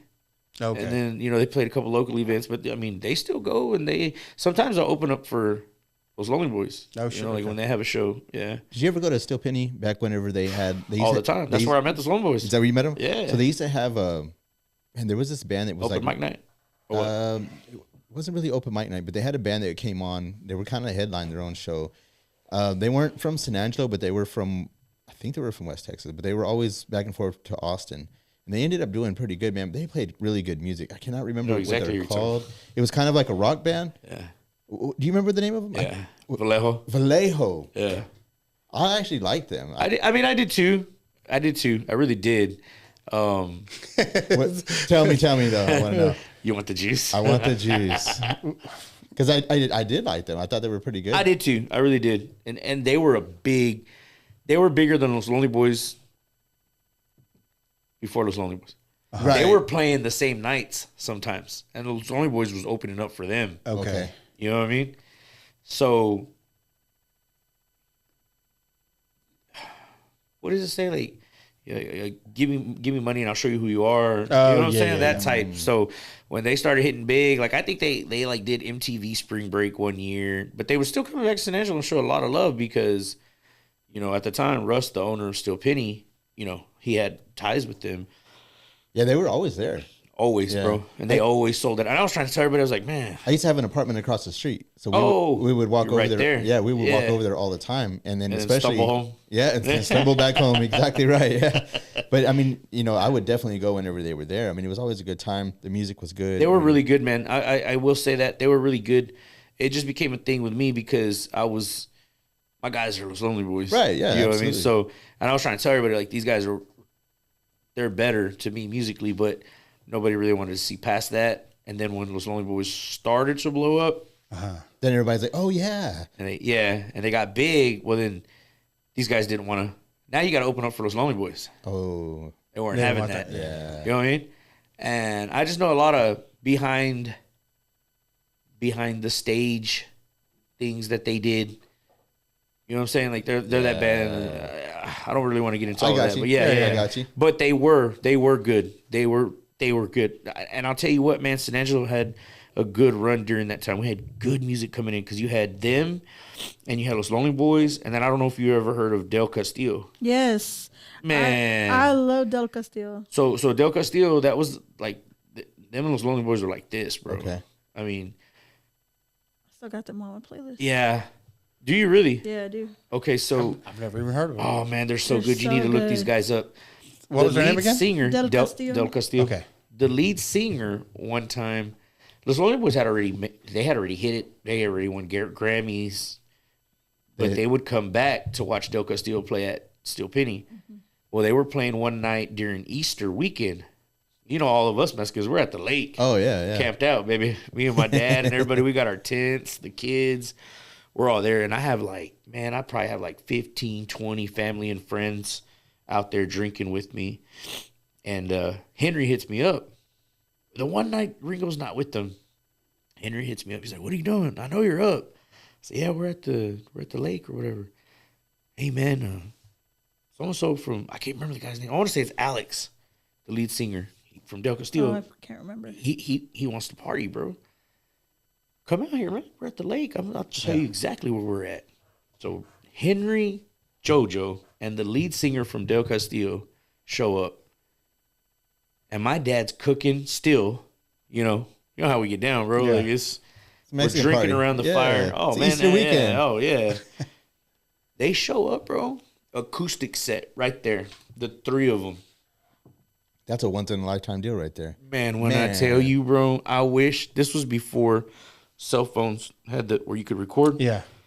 My God, bro, that experience. Camcorder over your shoulders. Something, bro. I was not expecting that. Yeah, we got a full blown show that night, bro. There was a full moon. Like I can't make this stuff up, man. People were coming out of their tents because you got to understand it's after 2 a.m. because you got to think Penny closed down at whatever time and they had a show. Yeah, you know what I mean. So it's after 2 a.m. People were coming out of their tents to listen and gather around. A cop pulls up and I'm like, oh great. He rolls his window down, bro. He wants to hear too. Yeah. It was amazing, man. But yeah, Del Castillo, I encourage you to listen to look up those guys too, man. check That it out. guy- I need to. Yeah. I want to say I probably have heard them. I'm especially they played sure it. if you were going around that time like Yeah. that, like they were heavily them and Del Castillo, Los Lonely Boys, Vallejo. Oh man, it's gonna kill me that I can't remember. Also Motley is another group to I check have out. heard of them, They would yeah. tour with Los Lonely Boys as well. Yeah. All Mexicanos. So besides the band of the Grosito, right? Yeah. That's what they're called. Is there any other Cristianos. bands? Cristianos. Yeah. Is there any other people in San Angelo that play like that? Because I've always wondered this, right? Like, who makes music in San Angelo? I know someone does. Yeah. You know, there's got to be. I don't know if they're posting this shit on YouTube or what, like, Yeah. anything like that. But there's got to be people. There's got to be bands. There's got to be DJs that just don't do it professionally. You know, they don't get paid for it. There's people that got to make music here in town, right? So, I mean, I'll say it because I hope somebody does it. Yeah. You know, My neighbor, his son is a drummer. So the whole garage, a 2-car garage, it's his little set. Yeah. And usually on the weekends, his buddies will come over. They got guitars and whatever. But okay. I don't mind just chilling outside and I can hear the music. Yeah. Yeah. You ever hear that, Tiffany? You ever been over to the house and you can hear Yeah, I them? think I've heard them before. We'll be jamming out over there. Now I don't know that they play any places or if they're just doing. They're just doing it. it. But I've been inside before, because I've talked to the dad before, and I've been inside the garage, and it's a nice full-blown little thing. setup. Yeah, it's a nice setup Yeah. in there. Yeah, he's got his computers, he's got things to record with, everything. So- I'm like, okay, yeah. nice. Where I was getting with that is that, like, I don't know, because I haven't seen anybody do this, right? Yeah. Like, hey, going out renting a fucking warehouse for the weekend. Yeah. Hey, you know what? I'm going to pay you X amount of dollars to rent this warehouse out for the weekend. And whatever I make, I'll give you 10%. Yeah. You know, because a little added to, hey, let me do it again next month or Yeah. whenever I can feel this. Because there's bands that come out and do it. And I mean, Spams is big. Spams is Yeah. good size, right? Yeah. But it's like, hey, let's open up a fucking venue. And I don't know exactly how liquor licenses work. Right. You know, expensive. do they, I mean, I'm sure they are. Yeah. But are they subject to one spot only? Could you do like a traveling, Oh, I license see or what stuff you're like saying. that? Yeah. Where it's like, hey, no, we're gonna open up because this venue may not be available. I think it's next designated month. to a certain area because I think it's a permit that has to Yeah. you have to hang up And then on you the. have to have an It's officer. attached to that. You know what I mean? So I guess could it work if I But- filled out but a permit a Again, month in advance? you could be onto something because I do remember. I might be getting myself in trouble here. I do remember when I had my place. Allegedly. Yeah, allegedly. Allegedly. I since I had the liquor license, my friend got married at the actually it was my ex-girlfriend, which is kind of weird, but yeah, they got married at the Cactus Hotel and we were still cool, and she reached out if I could cater if I could bring the stuff. So yeah. Yeah, that's what I'm wondering because Yeah. I mean, there's a lot of people, there's a lot of promoters, right? Yeah. They're around town. I was like, dude, don't bother paying me. Yeah. We'll have an entrance, Yeah. but somewhere where people can. I can explain it. There Like, used to be a place out in Grape Creek called the Hog Barn, and Okay. they would just bring in just bands, live bands, but like decent size. Like the Toadies played there at one time. Yeah. Before the Toadies were the Toadies. Yeah. yeah. But to me, it's more like a venue. It's like, let's have 5 bands that play tonight. Yeah. You know what I mean? Some up and comers. I mean, because people that are famous. Hey, they're gonna fucking. Yeah. These people. Some of these smaller ones. Yeah. Need a place to play. Right. Well, still, Need- Penny used to do open mic night. You remember? Yeah. Yeah. I do. I remember don't that. even know if they do that anymore. Well- but that was, I mean, And then you set up your cameras, set up a fucking YouTube Penny channel, has a- something live where it's Penny like has a nice little. We're gonna help setup. promote. Now that I think Yeah. about it, their little setup is like their. Yeah, they have a good stage, setup. They have a good Well, I was setup. thinking about Coronas. Weren't they basically like a music venue? Yeah. They would use yeah. I forgot about Yeah, Coronas. That's right. Yeah. because they have a stage and stuff. Yeah. My only issue is like because it's expensive. You know, everybody wants to get their fucking, which I hate. I don't blame you. You want to get your money, get your money's money. worth out of it. But to me, it's like a bar was like every weekend there's a different type of, because you want to cater to a different type of customer. Different demographic. Yes. There you go. You know, because there's a lot, dude. Like, I mean, someone like Brian Duffy, right? When he's fixing to have a show, I think at the Steel Penny, but he had to move the date because it was double booked. Or okay, yeah. Whatever, you know. Right. And it's like, well, I don't know exactly how any of that worked with it. I don't know what was the deal with the scheduling. You know? But it's like, hey, man, no, let me know that you want to do it, and then let's just book it out a month in advance, whatever it is. The date's yours. And just have something like that where a lot of people can show up, you know. I don't know how the liquor licenses work. You know, that. Something like that. Man, what's crazy is like San Angelo, we used to have different events like that. You know, they used to do that festival at the River Stage, the Fiesta del Concho. Concho. But there was the other one that was Blaine's Picnic. Oh right? Yeah, that was actually that one got out of hand. That got out of hand, but it was so dope, man. That was Midland's doing one in a couple of weeks called the Red Dirt Festival. Okay, you know. Oh yeah, my son went last year. Yeah, so I go to work between San Angelo and Abilene, so I can hear them advertising for it on the San Angelo station, and then I'll switch over to an Abilene station. Yeah. They're also advertising for it in an Abilene station, and they also advertise for it in Lubbock stations. So they're keeping it all West Texas, but they're hitting the bigger towns around San Angelo, you know, around West Texas, like, which that's us, you know, that's this big circle right here. And I think they're doing it right the way they're doing it, because and Blaine's Picnic did the same. Whenever they would advertise for theirs, they wouldn't just advertise like just San Angelo only. They would do all the way around. Surrounding areas. You know, it's because like people from Lubbock would come down to Blaine's Picnic. Yes. It was a big deal. Yeah. And then, but man, San Angelo, you know what? It did get out of hand. So, I mean, I get that part of it, but they could have fixed it and made it, you know, okay. They could have, we need to corral this a little bit better. You know what I mean? Yeah. That's what they probably should have did, because people were bringing couches and shit and like and leaving them there. I was just going to say that story. Yeah, it was a wild shit over there. And the DWIs were out of control. The minor in possession. That's going to happen. Yeah, that's what I was going to say. That's money that stays in the county. There, buddy. Yeah. But like for something like that, you know, I mean, it got worse every year. So plan that out. Hey, man, we're going to need trailers. Yeah. You know what I mean? We're going to need trailers to pick all this shit up. And, of course, we already have a staff. Let them pick everything up. You know what I mean? Pay them extra. Don't let them bring couches in. How about that too. You know? It makes me think of like the crawfish boil thing that they have at Fat Boss. Yeah, that's always a lot of fun. Yeah, that's always a lot of fun. Yeah, I always have a blast going out there. Because they rent out that parking lot next door, don't they? And they do a big deal there. Yeah, shout out Donnie Dorsey for making all of that, bro. That guy. Oh, and I love me some mesquite bean, bro.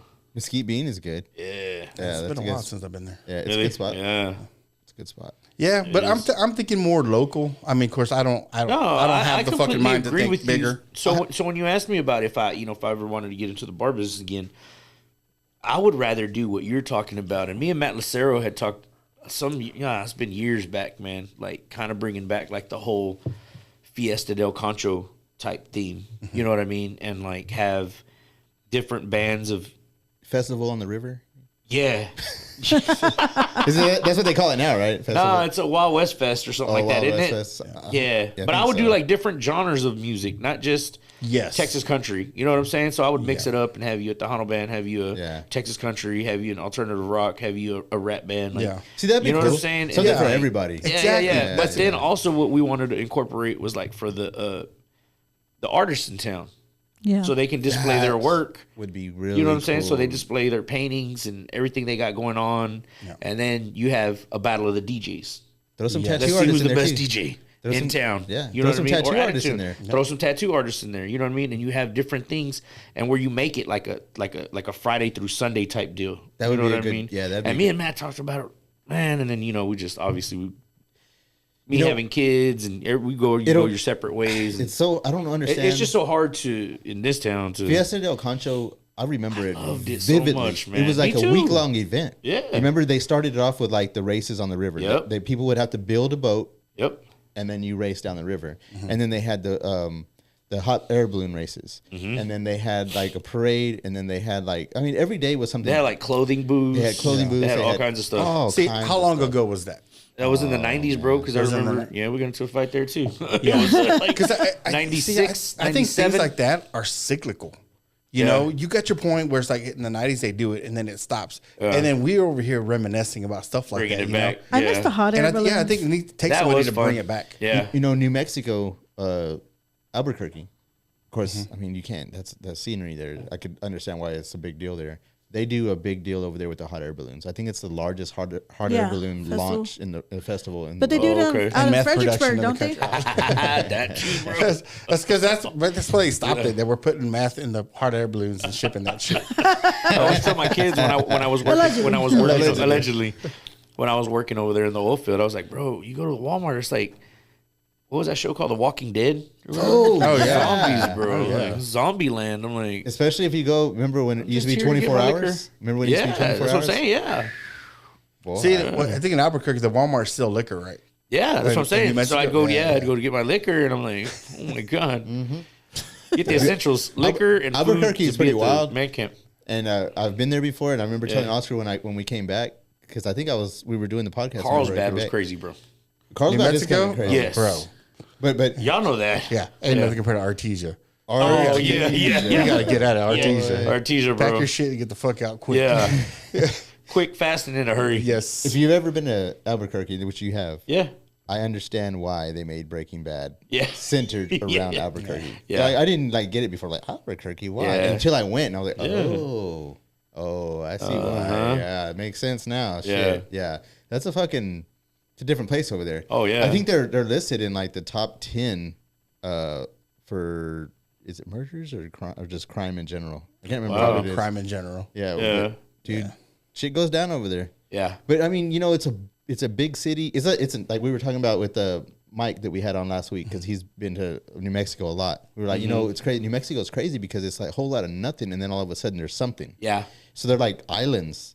All these cities are islands. Yeah. You know what I mean? Because it's like a whole lot of fucking empty space, and then all of a sudden there's a fucking city there. Yeah. You know what I mean? That's how Albuquerque is, but it's the biggest city there. Yeah. Yeah. Yeah, it's crazy. It's a wild place. Yeah. Yeah. Yeah. It's pretty though. It's so fucking pretty, man. Like The landscape. the landscape. Yeah. The When landscape. you get close to it, you're just like, there you go, oh, yeah, goddamn. yeah. The landscape is pretty, yeah. It's kind of like, dude, check out that chick over there. It's like, let's go holler at her. And you get closer, you're like, ooh, God, that's a dude. Traes ganas en mi hijo. I was like, hey, what's up, girl? What's up? What's up? I watched La Not a Bamba damn last thing. night. Not a damn thing. I watched La Bamba last night, man. That part cracks me the fuck up, bro. When they go to Mexico, when Bob takes Rob puts Richie. out. he takes Richie to Mexico, and they go to the fucking whorehouse, right? Yeah. And he's like walking around checking everything out, and this fucking lady bumps into him. And she grabs him, and she's all fucked up. She's like, yeah. "Tres ganas, mija." Yeah. And he's like, "No." we went into a bar in Mexico, and we went to Boys Town, and I was with. Have you guys had Willie Alvarado on the show? Do y'all know Willie Alvarado? Singer? Yeah. Yeah, no. I haven't. We haven't had him. Oh, okay. Yeah, he's a really good friend of mine, man. And Well, put the feelers out. yeah, absolutely. So we go to Mexico. It's like me, him, Harvey Tapia, some of my other boys or whatever. And Willie starts singing like in Boys Town at this bar, bro, and everybody's like, yeah, we're having a good time, bro. And the bartender was like this big Hispanic woman, like, you know what I mean? Like, she's big. And Mama Sota. yeah. So we're leaving. She goes, ¿Dónde vas, chulo? Canta, how do you say the singer in Spanish? Cantador or whatever. Yeah. And I'm like, go. And he's like, let's go. And he's like, oh, vamos a comer menudo. She goes, pues aquí trae tu menudo. No. That was the funniest thing ever, shit. bro. I was like, yo, this lady punked you. Well, I am hungry. Yeah. She told us straight up.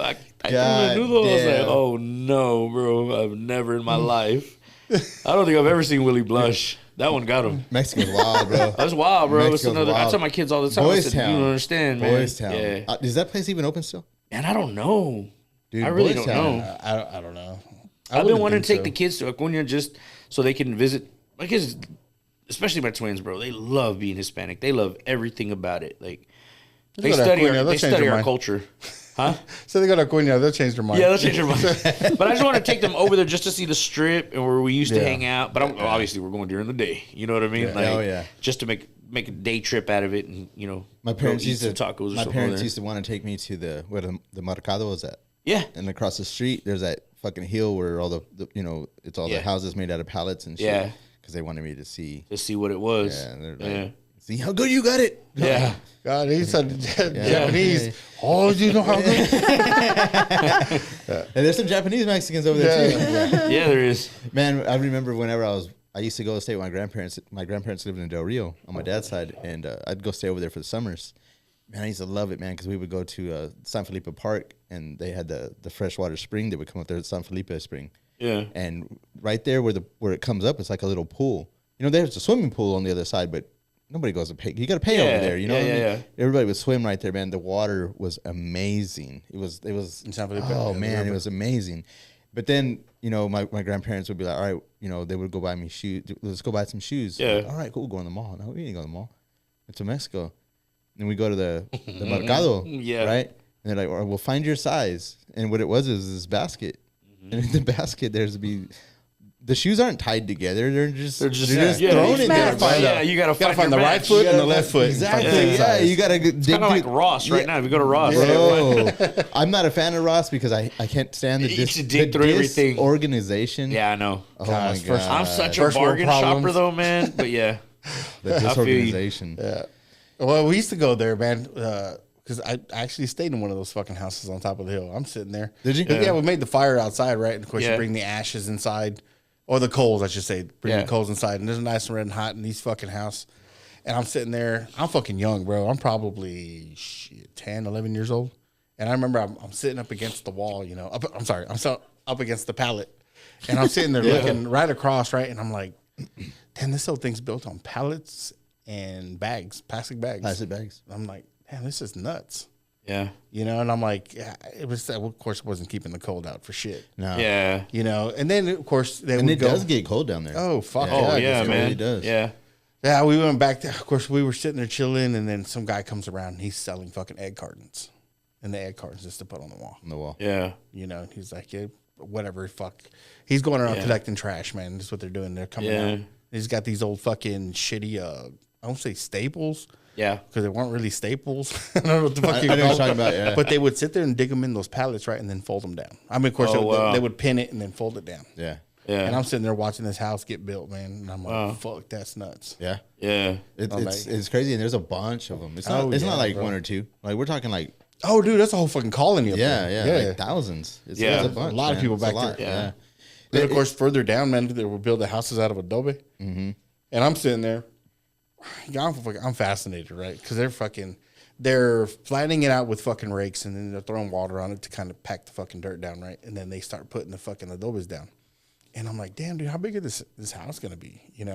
And I see them out there because they're putting the strings down, and then they go in to kind of mark with another stick where the outside wall is gonna be. And it turns out perfect. Yeah. Bro, they got one Mexican guy, old motherfucker, holding a string with a rock down at the bottom. I've done that before. He's sitting there like that. He's like, dale más para la derecha. They're sitting there. And I'm like, what the fuck? I'm sitting there watching these dudes, right? I'm there all day, dude, 12 hours. They got an entire house, walls and all. Walls, not the roof, but just the walls put up in 12 hours. And I'm like, fuck, this is a 3-bedroom house. Yeah. And I'm sitting there, I am blown away, man. Yeah. Then they come back the next day, they finish the roof the next day, and then they start putting the fucking concrete. Turning and burning, baby. Oh, yeah, bro. Yeah. And a lot of people don't understand, like, those houses didn't have floors. Yeah. I know. I mean, Willie Alvarado would tell you stories, bro. When, growing up, like he's like, bro, we had dirt floors, man. Yep. Fuck yeah. Wow, man. Yeah, he would get out because like the whole thing, right? Yeah, you can tell people are like, well, how do you clean the place? Yeah. Well, it's crazy because, I mean, they sit there and they grab a bucket of water and with their hand or a cup and they're throwing it on top. And this is like twice a week type of deal, Yeah. And when all that would pack down, they'll go back with the broom and they would sweep all the dirt. Yeah. Sweep it all up. Amazing, bro. Dude, I shit you not, the floors were this hard. Yeah, they were solid. Yeah. Yeah. You wanted to add on or you wanted to fucking like it was kind of a no. Hey, you don't dig inside. Yeah. You don't do that shit. Yeah. But we had stove, washing machines, of course later. Way later.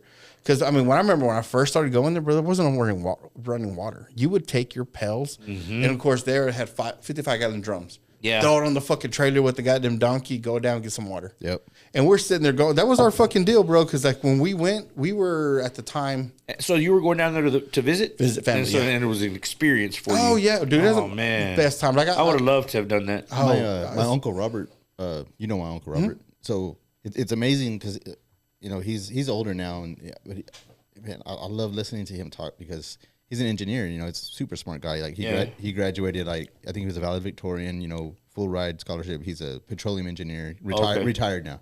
But you know, whenever I was working on the rigs, when we were working around Midland, he was like, just come stay here. Just come stay with us. So I would go over there and stay with them. I'm like, hell yeah, the digs is way better than the bunkhouse, you know? Absolutely. And so, but you know, I'd get home and we'd sit there and we'd talk, you know, all the time. And I remember a story that he told me one time, because I have a lot of family ties around, you know, Del Rio and Acuña. Yeah. And that's where he's from. And he was like, he was telling me the story. He was like, do you know I was a bricklayer? My dad, our trade is bricklayers. Like that's what our family does. I was like, really? He was like, yeah. And so he said we used to go to Acuña. He was like, we would take a truck with like 20 wheelbarrows in the trailer, and he was like, we would go up this hill, and he was like, that's where they had all these I don't know I don't know if it was rock or something that they would bring back down, and they would take it to a factory, and then they would make the bricks. I can't remember. Yeah. But he was like, we would spend like a whole weekend just up and down this hill, wheelbarrows, just up and down, loading up the trailer, and then taking it to the place to make the bricks for us. Yeah. And then from there, we'd go into I think they had contracts with like the Air Force Base. There's a big Air Force Base in Del Rio, and they were building all kinds of stuff, you know, over there. He was like, but that's. He was like, that's what we did. He was like, that's how we did it. And I was like, man, it's crazy. That's the manufacturer's still there in the same fucking spot. Still there, right? And but it's crazy. Like, I mean, it to me, it's amazing because it made him to who he is. Because like it took that. You know what I mean? Yeah. So like his house, like I want to say when they built that house, I remember my dad. I remember being a little kid. My dad's a welder, so their house now it's probably like 7,000 or 8,000, like 7,000 square feet. Yeah. Big, massive house. Yeah. When the area that they built, they were like one of the first places. They were one of the first houses in that neighborhood. It's every house in that neighborhood is at least that size. Oh yeah. And so my dad was building when they were building that house. There's a whole house. So when you walk up to the house, it looks like a big ass 1-story house until you walk inside and you realize, oh shit, I'm on the 2nd story because the backyard's lower than the front. Yeah. Well, there's a whole house downstairs. That's and I remember my dad he was welding the support beams on there, and I remember that shit. And that's to me, it's like amazing because it's like, wow, to come from hauling, you know, wheelbarrows of rock to this, it's like that's something. I mean, you know, it takes some trials and tribulations to do something like that. You know what I mean? Like to me, it's amazing. Like those are some of your hardest workers, bro. Absolutely, because they experienced that. They had to do all of that and labor. Live the grind and the labor to get out of there. Like one of my favorite podcasts watching, other than the What It Do podcast, baby, is Shannon Sharp, Uncle Shay Shay. Oh, right? Shay Shay. So he came up in a house with no plumbing, no running water. Like I mean, man, his Hall of Fame speech was phenomenal. But they would eat whatever they could, you know, squirrel, whatever. Like I mean, it was crazy the way he grew up. He said he didn't take a shower in an actual bathroom until I think he got to college or something like that. Yeah, like all those years. That adversity. Yeah, so it hit me what he said. He goes, you know what, man? I know what it's like to be that broke, and I work this hard today at what I do, so I don't ever have to go back. Yeah. You know what's even more sad? In a first world country, there's still people living like that. Yes. Still. Even in Mexico, I think about it all the time. I think about it all the time. But even Mexico, I mean, to say Mexico is not really in the league of like the United States, right? But to know that there's people in the United States that are still living like that, bro. Yeah, for sure. And I'm like, what the fuck? They're still getting. I mean, there's people in, like, say, Atlanta, still getting around in horses. Yeah. Because there's no roads. There's no. And I'm sitting there, I'm mind blown, right? Because during 2020, right, when Joe Biden was running, said that they wanted to pass a bill so that everyone can have fucking high-speed internet, you know? And then you think about it, you're like... El hocico. You know? Come on, man. Hey, you know... I know. Whatever, right? Whatever. Yeah. But it's mind-blowing to even hear those words. Absolutely. Because I'm like, hey, man, what are you talking about? It's called Frontier, and then they come and hook it up. You know? But there's places in this fucking country that there's no lines around. Yeah, they don't have it. Yeah. And I'm like, wait, what? You know? What do you mean you can't? I mean, even if it was slow fucking dial-up internet, what do you mean you don't have internet? Yeah. There's places that have been so neglected in the United States. They're like, we're not even going to run the middle of the United States is pretty much Middle America. it's middle America, barren. It's like there's not a whole lot. You know, you've been through fucking Utah and they're in jack shit there, Northern Nevada. Like, there ain't shit, bro. It's like they definitely don't have internet. Absolutely not. But you know that does kind of blow me away that there's not even roads there. You know what I mean? They just. I'm just like, what are y'all doing? You know, granted, you got to live what you got to live. You know, but hey, you pay your taxes like everyone else does. Yeah, you know, that's the sad part, right? Yeah, they get taxed just like everybody else, but they don't get the benefits of it either. And what's sad, man, when I was going through there, a lot of them are Indian towns. Yeah. Oh, dude. And I'm just like, I always grew up with this misconception that you only find Indians in reservations. Yeah. You know, and I'm like, no, that's not true. They're fucking everywhere. But they're in towns that literally, they're middle fucking nowhere, being totally neglected. And I'm like, well, what the fuck, man? What's going on here? Have you ever seen when you go past Amarillo? There's a part of Oklahoma that's that little strip that runs right across the top of Texas, across the Panhandle. That's a pretty barren area. But there's towns there. There's I don't know. I wouldn't call them cities. They're towns. Oh yeah, they're small. You know what I mean? But that whole area is pretty much forgotten. Like nobody really, nobody cares. You know, that area is just whatever. You know. And you got to remember, those guys almost got wiped out as a. Oh yeah. As a whole. I mean, I know it's not funny, but I mean, I think like Chris Rock at the time he was like, "You think you got it hard?" And he starts talking about the Indians. He's like, "When's the last time you go to Red Lobster and you see an Indian couple eating dinner?" That's true. I don't think I have either. I don't think I've ever. No, I'm just saying, I don't know that I can honestly say that like, yeah, I know somebody that's Indian, or I've come across somebody, or like, you know what I mean? Like, really don't. Yeah, the only group of people that every treaty that has ever been signed with them has been revoked. That's wow, up, man. Every single one. Yeah. You know, it's crazy because they talk about the little piece in that little strip of land in Oklahoma. Mm-hmm. That's where the fucking outlaws used to fucking get away from. That's where they went. They had their own little shit there. It wasn't even part of Oklahoma at one time. Mm-mm. It was just like a no man's land. Yeah. Like it was like where all the outlaws, because there was no laws there. Yeah. So that's where everybody would go. Yeah. And it was there, and there was this part between Texas and Oklahoma. It was also like a no man's land. Yeah. That little piece of strip. And then they finally started, putting borders up and shit like that. Yeah. Like, Oklahoma, this is yours. Yeah. Basically, yeah. We don't want it. Yeah. That's why I was so fascinated with 1883, bro. Like, I like Yellowstone. Or show. Yeah. I like Yellowstone, but I was so more fascinated with 1883 because I like seeing the journey and the hardship. The Indians and what they went through and the struggles and the way that they learned to live and the stuff that they kind of passed on to us. I mean, it's crazy, man. Like I give it to Taylor Sheridan. That guy's a genius, bro. Got some great stuff. Yeah, he's got bangers, bro. You know, we were talking about when Landman first came out. We were kind of like, whatever. He had the wrench backwards and this and this and that. I liked it. It's actually a good show. It is a good show. I kind of watched it and I was like, all right, he kind of because they hit on every aspect. He kind of went some. Yeah, there you go. They hit on every aspect of what you go through. You can still relate if you've never worked, but if you've worked out there, you can relate even more, bro. You know what I mean? I have a great idea for a movie or a show or a book, but I don't want to say it right now. But it's like somebody's life as they go through the oil field, start to finish. It's like, bro, everybody.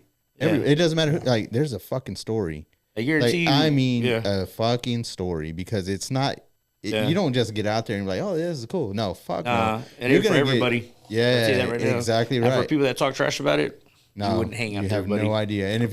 And if my idea ever came to fruition, whether it was through me or through somebody else actually came out and did it, bro, like, it'll make you think twice, because it's not for the fucking. And think about back then. See, they don't have the technology that they had now. That's what I was gonna get. When the first rig I went on was an old pool rig. It was a Patterson rig, but it was one of the old pool rigs. And I'm talking like, what's that do with the chain? It was a Kelly. I was throwing chain. I was throwing chain. When they told me like, hey man, you're gonna be throwing chain, I'm like, I was scared, bro. I was like, really?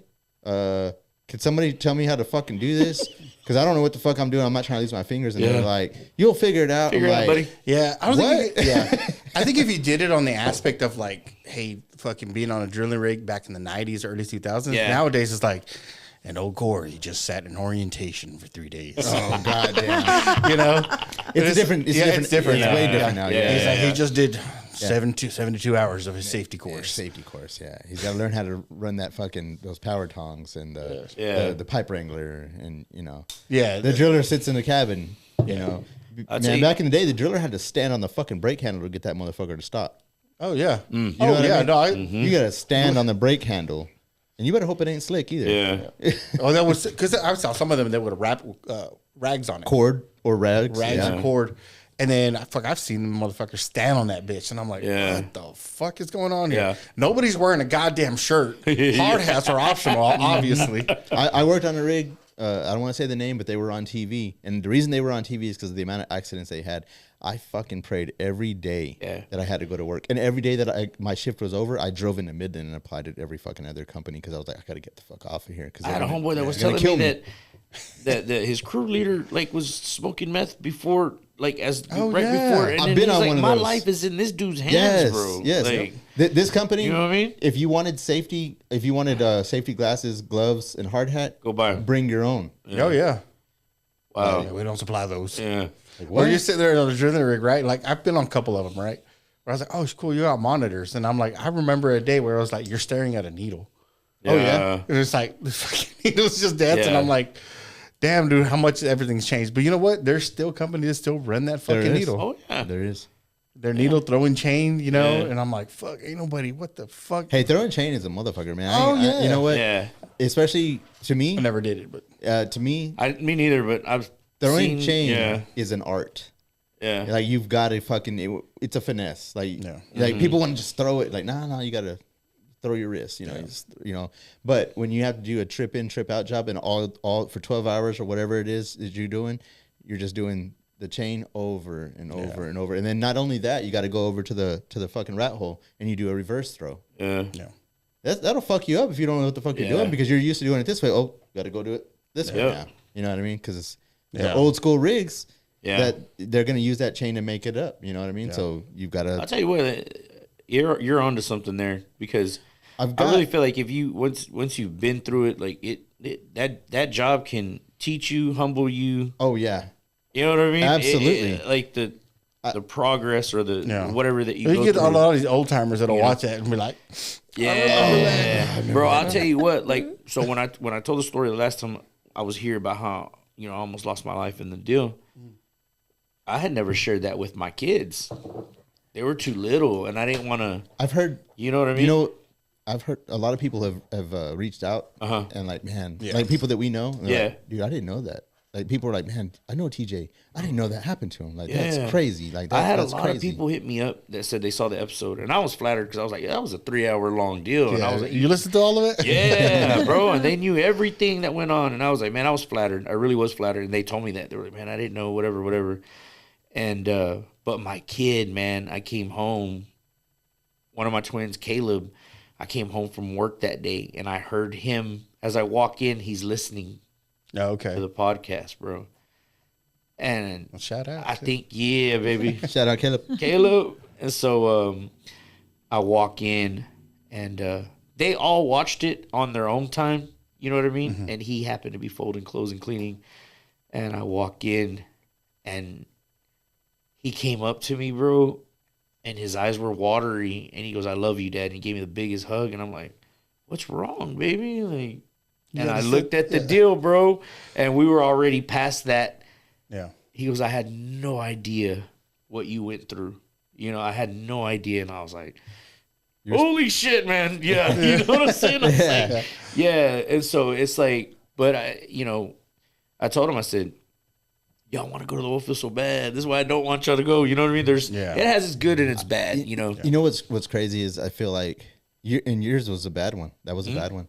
But I feel like almost everybody that stays in the oil field long enough, you're gonna fucking have that. You're gonna come across You're gonna come across a point where it's a life or death. I think the same situation. thing, man. I think it's you're right. I know it's happened to you. Yeah. It's happened to me several times, and it's like one of those things. Think about even like, I mean, you guys know, like being like pumpers or whatever. I mean, you go out there and there's a leak, a gas leak or something, or you open a valve, the wrong way, just having a brain fart, or the problem is complacency. You're used to everything being a certain way every day, all day, every day. It's just this. It's just this. It's just this. And then all of a sudden you go in there and it's not just that, and you think it is. Yeah. Or you drive into a fog. Well, it's not a fog. Yeah. It's a cloud of H2S. Yeah. You know what I mean? Like when you told me that one day you drove out when you used to work the field that I'm on, and you still work that field. Crazy, right? Yeah. 20-something years later. Still there. That hill where the main battery's at, it was all fog. It was all fog, and it wasn't moving. Wow. They just It was that point, ominous, like- man. It was that thick. Well, I called. I made a phone call. I was like, "Hey, I was let you know, man. My gauges are gonna be late today." Well, why? What's going on? I'm like, "There's a fog around the battery, man. I'm not going to it." And it's crazy because it started to like later in the. I won't say later in the day because it's like maybe 30, 40 minutes an hour, maybe an hour later, you start seeing that fog move. Ooh. You know, it's coming down. You know, because the wind's kicking up. Yeah. You know, And they say you can't see H2S, but in certain situations, Yeah, Certain you can see situations, it, I'm sure. yeah. Yeah. because it's just the concentration. Of course, you know, Yeah. like they say, A2S sits slow. It fucking it'll rest on the lowest spot. Dude, you saw that shit moving, man. I'm like, what the fuck? I got out of there. Shitty part about it was, you know, fucking there's a town not too far away. Yes. You know? Yeah. And I'm like, damn, it's moving that direction. Going that direction, yeah. You know, but luckily as soon as the sun was coming up and all that shit, the wind started moving. It really dispersed it, you know, but still it's like, could you imagine?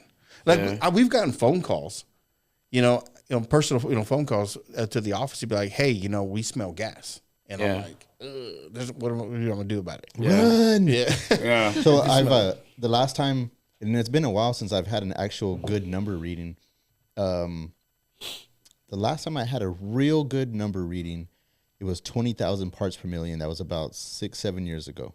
20,000 parts per million. That's high. Buddy. Yes. That's dead. You're dead. It's dead. You're dead. You're dead. Is it 100 where you... I think Fatal? 100. I think 100 is fatal. No, Right? 500. Is it 500? Oh, is it 500? Okay. I don't know why I thought it was So 100. the most recent one was actually I'm lying. The second closest one didn't have numbers. It was just over limit. They were like, don't go up there. And we have signs like don't go up there. Yeah. You know, because like everything's on there's a computer panel that checks all the levels and everything. We don't want nobody going on top of those tanks because it's that bad. Not even the oil haulers can go up there. Yeah. This last time was about a year ago, and I had a railroad commission come out. Companies were changing over, and they went to one of my vessels, one of my production vessels, and they just wanted to see what the measurements was. So I have a spot where they can open up a valve and get a gas. Yeah. And they were like, "Do you spend much time up here?" And I was like, "I probably spend half my day up here." And they're like, "Yeah, it's bad up here." They're like, I think he said they had a 24,000 parts per million. Now, granted, they're right on it, you know what I mean? Yeah. But still, you know what I mean? There is one valve that, I don't know if you know anything about micro switches. There's these little, it's a valve basically, but it's small. And it runs off of this one at the time. I usually run it off of air pressure, but I can swap it over to gas off of the vessel so it can run itself. So I usually do that when it gets like super cold. Yeah. Because the air will freeze. So the gas will freeze too, but I can control that better than I can from the compressor. Right. Well, if you're just walking by that at the right time when it releases, you're gonna catch a whiff of that. Ooh. Yeah. So, yeah, I mean it's a crazy thing, man. tell you what, That gas is not a joke. You know, what I mean, like that shit's serious. Absolutely not. Yeah. One thing I was gonna say, we were talking about this idea that I had. I don't think anybody can really steal my.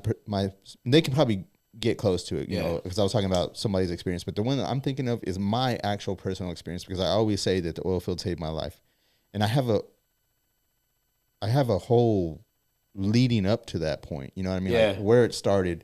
Like I talked about that. I mean, everything, you know, like how it even started.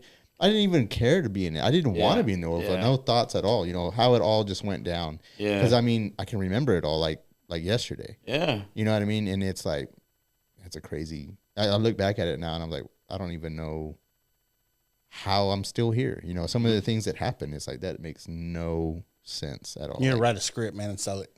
I really want to. And I've sat down on the computer before and I started typing up something and then I stopped, of course, you know. But if I get back to it, I mean, it's still there. I just got to get back to it. I know exactly if I look at it, like, okay, yeah, this is at this point. I can keep on going because it's my own personal experience, you know, of it.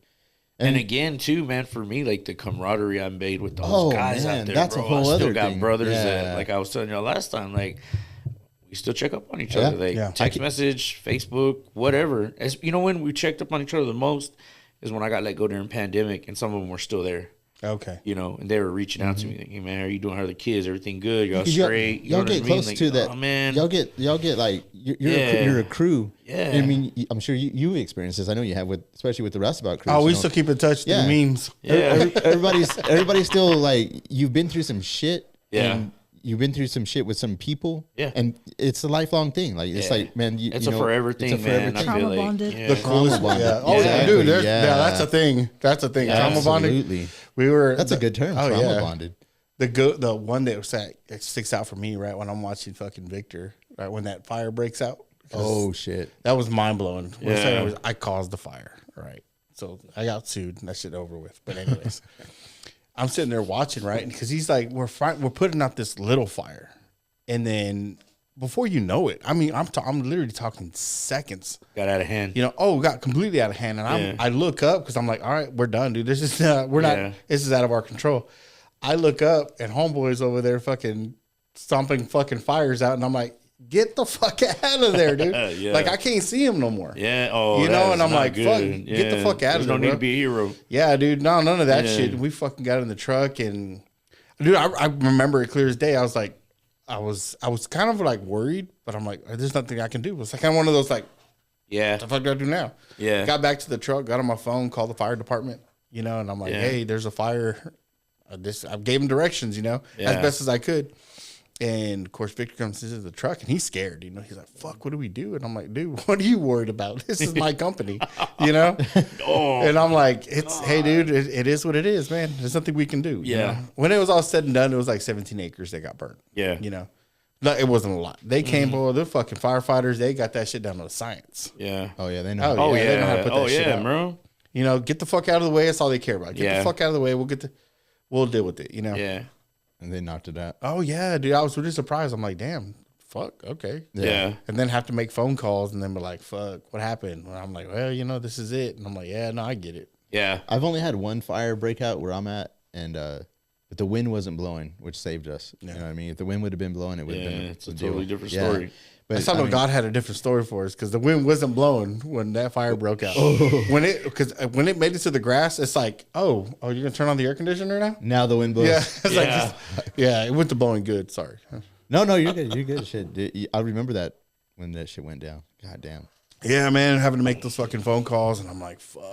It's crazy, you know, how the experiences of life change you. yeah. They change. They actually they don't. Yeah, they do change you. They do. make you into something. Yeah. They make you level up. Yeah. That's what it is. Because I don't want to say they change you like to where it's a bad way. Because no, every experience is bad or good. I always say that it humbles you, man. Exactly. Because you think like, you learn said, something. in your 20s. You're trying to figure it out because you're still a kid. You're trying to become a man. You know what I mean? And then in your 30s, you think you're there, you're not there. Not quite there. You know? Yeah, I you're watch still our making podcasts, bro. You're still I watch making, the podcasts. you're still making some of those mistakes when you're in your 20s. But you I know? feel and I feel like the more you go through and like what we're talking about here, like it humbles you to a point to where like there's like a meme that I posted on Facebook and it was like I'm at the age where life has humbled me so much that I don't even sweat the small things anymore. Kind of makes you numb to the Man, little shit. Yeah. Like, you know, Like, I've been through this. yeah, I'll be all right. I'll be I was okay. like, this is the worst. You're crying Yeah. about this? I've had worse. Yeah, it humbles you, man, and you definitely think like, man, I was sweating the small stuff. I was getting mad over the small stuff. I was getting into arguments over dumb stupid shit. things. Yeah. You know what I mean? Just like probably one of my other favorite interviews that I just watched. Y'all have my boy Gabe Lucky. Okay. That was a good one. That's probably one of my favorite human beings, bro. I love that guy. Dude, like I was telling on the fucking podcast, I'm like, dude, I just need to walk around you holding a notebook. Yeah.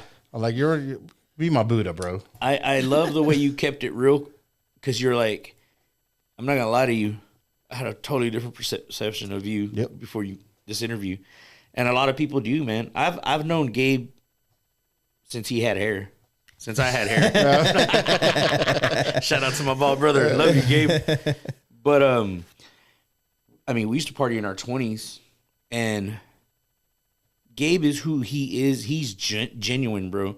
And I feel like the reason that me and him get along so much is because I'm the same way. You know what I mean? We're both flashy. We both like to dress, obviously. You know what I'm saying? Like, we both wear off the wall stuff. Like, and I'm unapologetic about it. You know what I mean? Like, because I'm comfortable in who I am. And I'm comfortable as me as a man in my manhood. And he's the same way, man. And I think he gets more criticism probably because, you know, back then, now it's cool, but, you know, the tattoos and stuff. And so, man, people used to just come up to me and be like, you hang out with that dude? Yeah.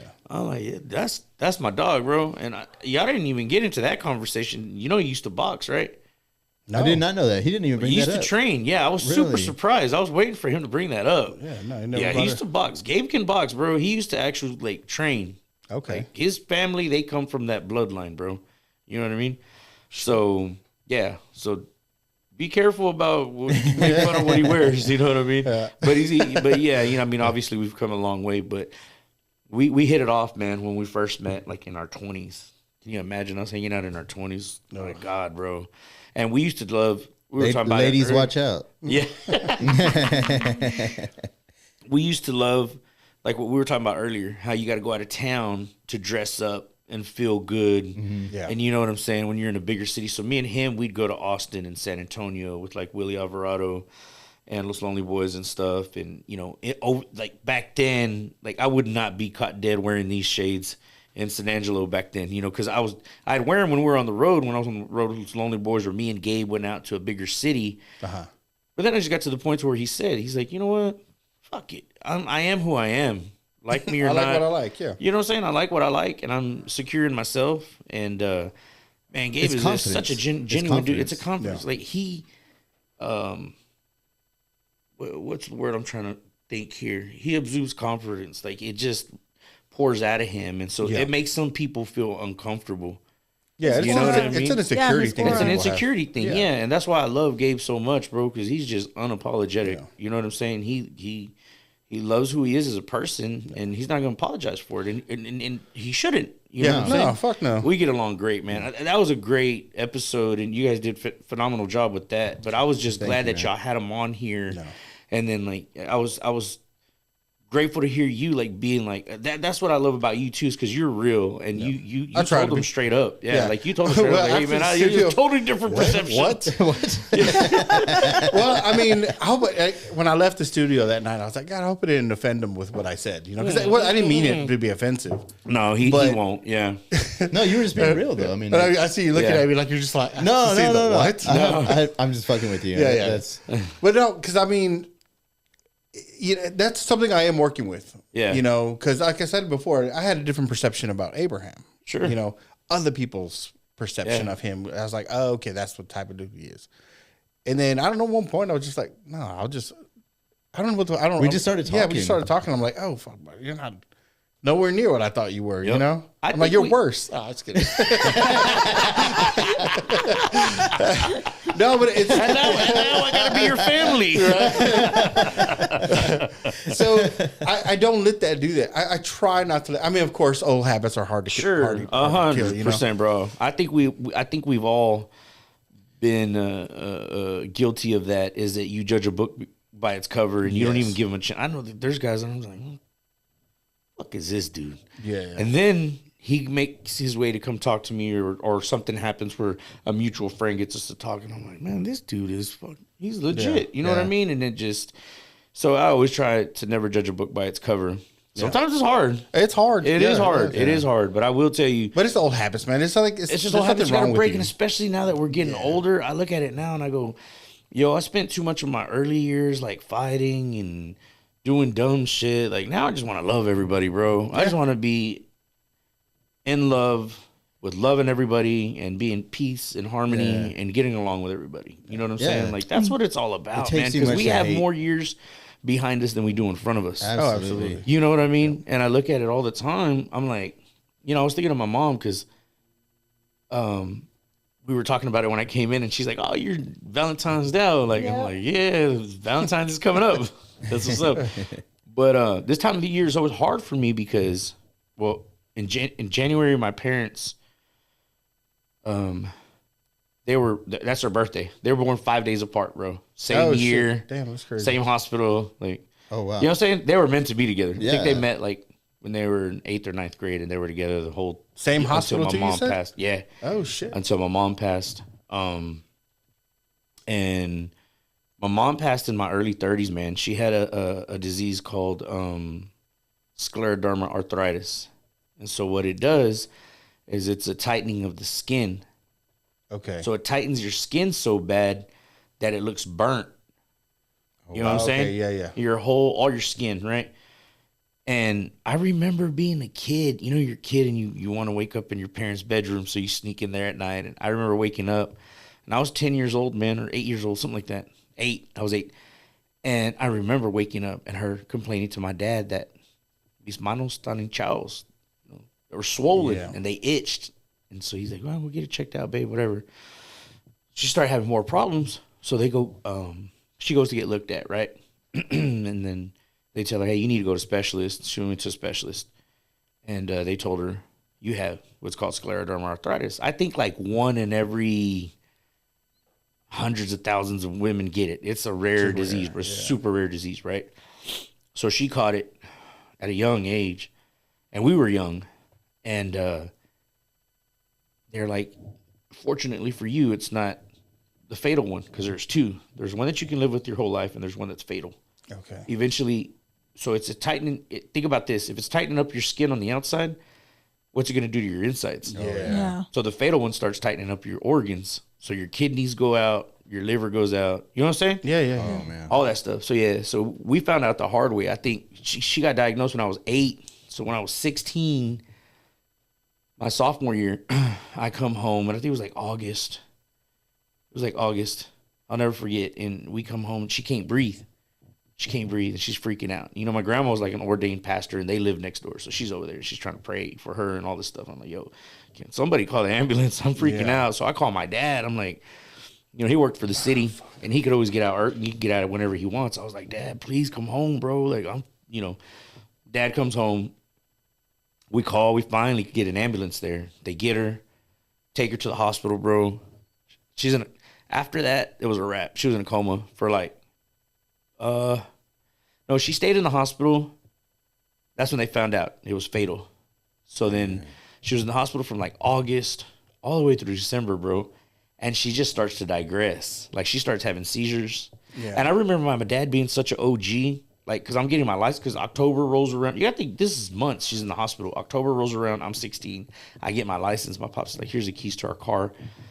Go out and enjoy your birthday. Da-da-da. I was like, man, I feel bad. Mom's here. I remember having a conversation in the hallway, and he's like, I don't want you to see her in this state. Like, go. And then, like, shortly after that, they call him to the room, and I get tired of waiting for him, so I leave.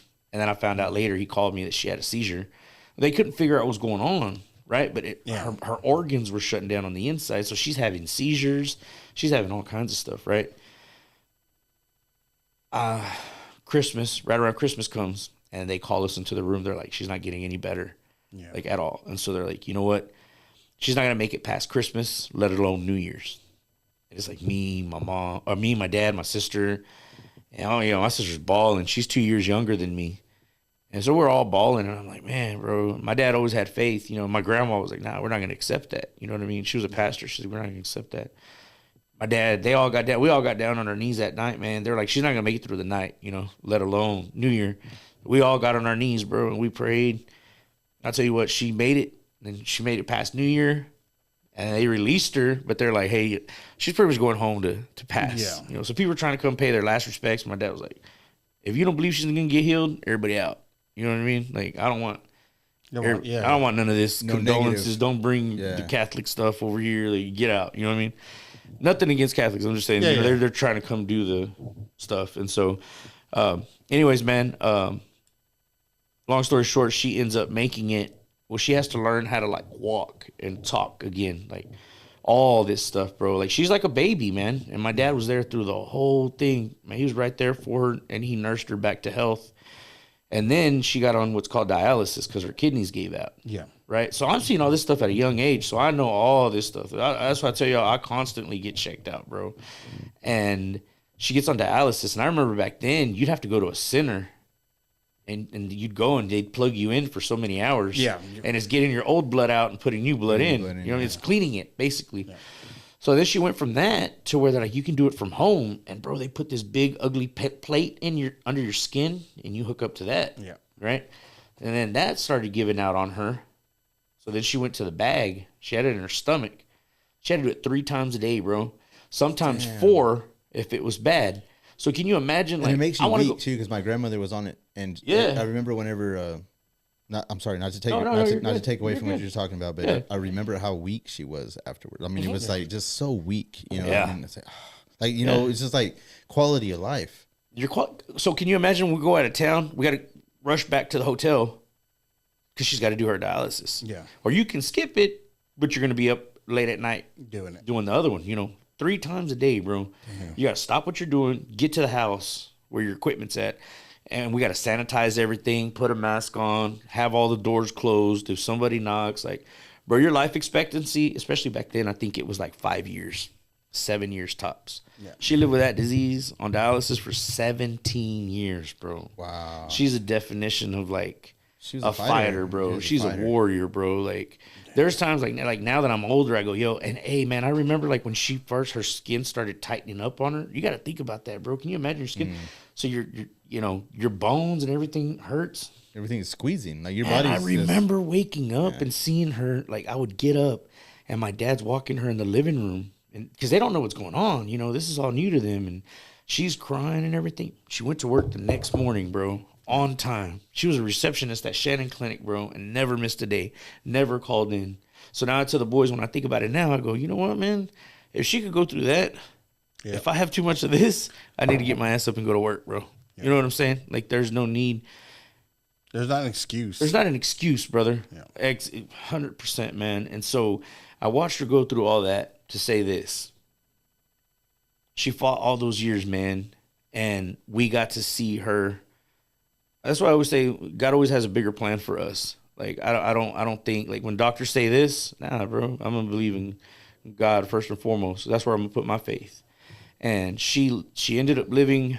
I was 16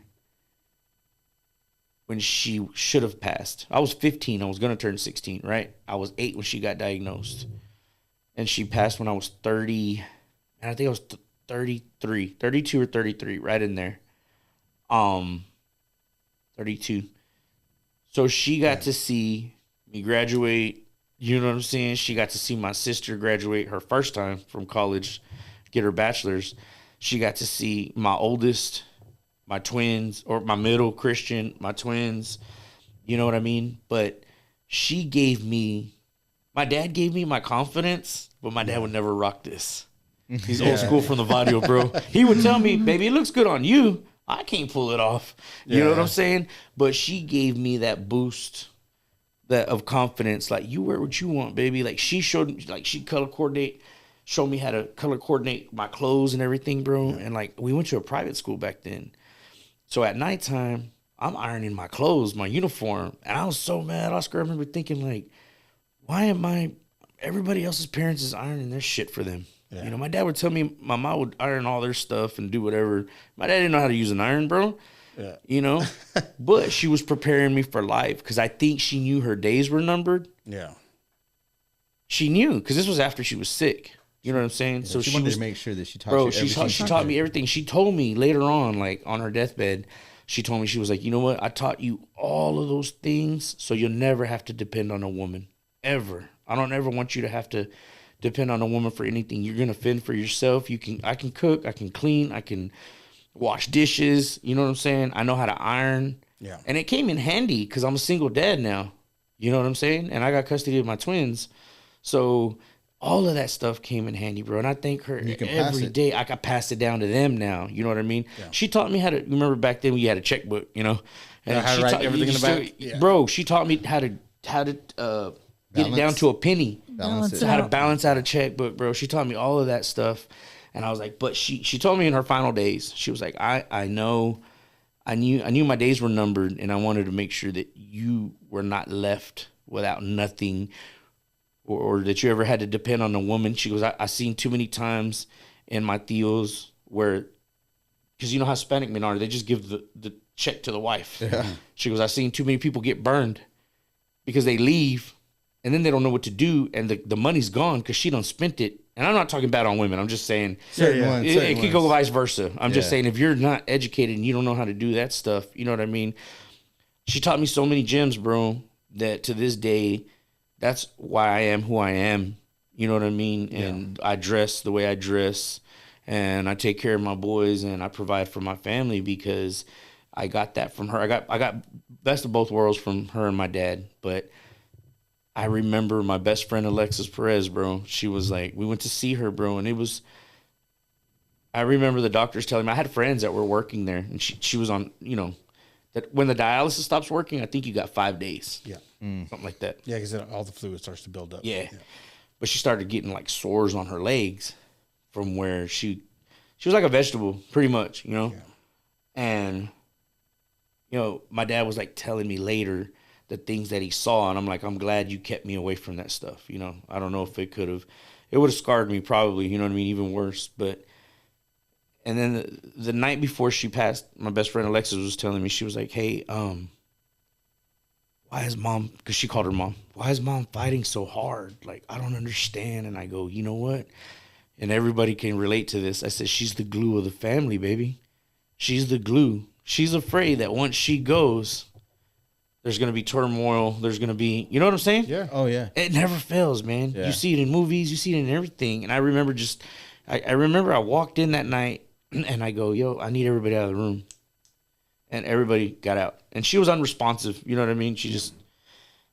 And I went and I whispered in her ear and I was talking to her. I was like, you know what? Like, I know what you're doing.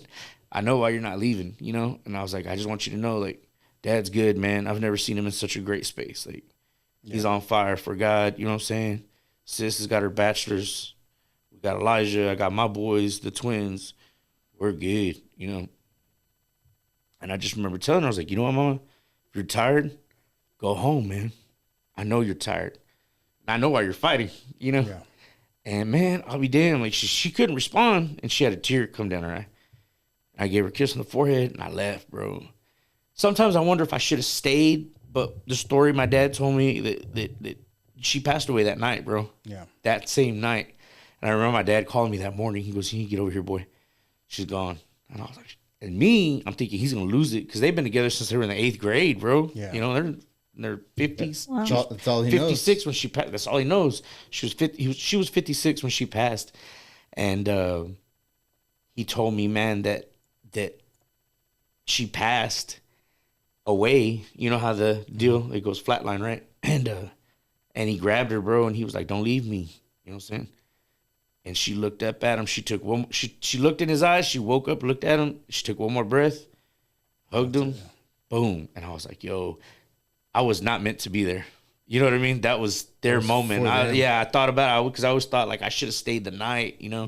But then I go, you know what? They needed that. That was their moment. You know what I'm saying? Like, yeah. So that's some pure love right there. Oh man, I'll tell you, when she was so sick, bro, that she couldn't walk, and they're like, just call hospice or whatever. And I would come home. So I was working at Swaguito at the time. And I would come home at 3 a.m, bro. And this guy, when I tell you, when he was till death do us part, he honored every part of that, bro. Yep. Like, I'd come in and he's washing sheets because she was pooping herself, right? And I'm like, and I'm looking at him. His eyes are bloodshot red. And at 3 a.m, bro, washing the sheets. And I'm like, hey, man, let's get hospice in here. Let's just try to get some help, bro. My dad ain't never put his hands on me, bro. He grabbed me like that, bro. He's like, and he was mad. He was crying. He's like, don't you ever suggest that to me again. He's like, you know how degrading it is for her to do this, and I'm having to clean it up, and you think something gonna let somebody else come in here that she don't know watch her like this? And I was like, ooh, that's love. Like, and I remember her going, I just want some fresh air, because she couldn't get up and walk, bro. He would pick her up like a baby, bro, and walk her around the front yard, dog. And I was like, man, that's what I want right there. That's why I say I think like I'm single. I've been single for like 8 years now, bro. And I because I feel like I'm spoiled. I saw that. I got to enjoy that love. You know what I mean? Yeah. And I don't want anything less, bro. And I remember him telling me, am I angry at God? No. because I do question why he took her from me, you know, at 56. 56 ain't nothing, dude. You know? Yeah, it's young. Yeah. And he's like, but he goes, can you imagine that there's couples that have been together for a lifetime? They're in their 80s and they're roommates. Heck yeah. For that little bit of time that I had her, not very many people can say they have that love for another person, for another human being. There's no way. He's like, I love y'all, bro, but your mom?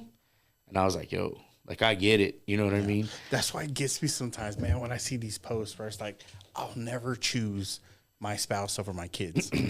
You know, it's like, all of my kids take, you know, they overtake all that. And I'm like, the only reason you're saying that because you've never experienced a soulmate. You've never experienced. Exactly right, brother. I mean, I love. Don't get me wrong. I love my kids. Me too. I'll kill for them. You know. You know what my mom used to tell me before you go, and I'm so sorry. No, you're good. You're good. She used to tell me, your kids are gonna grow up one day and they're gonna leave you. Oh yeah. Your dad's still gonna be here. Yep. Yeah. You know what I mean? I'm sorry. I just had to. Go ahead. Go ahead. I'm sorry.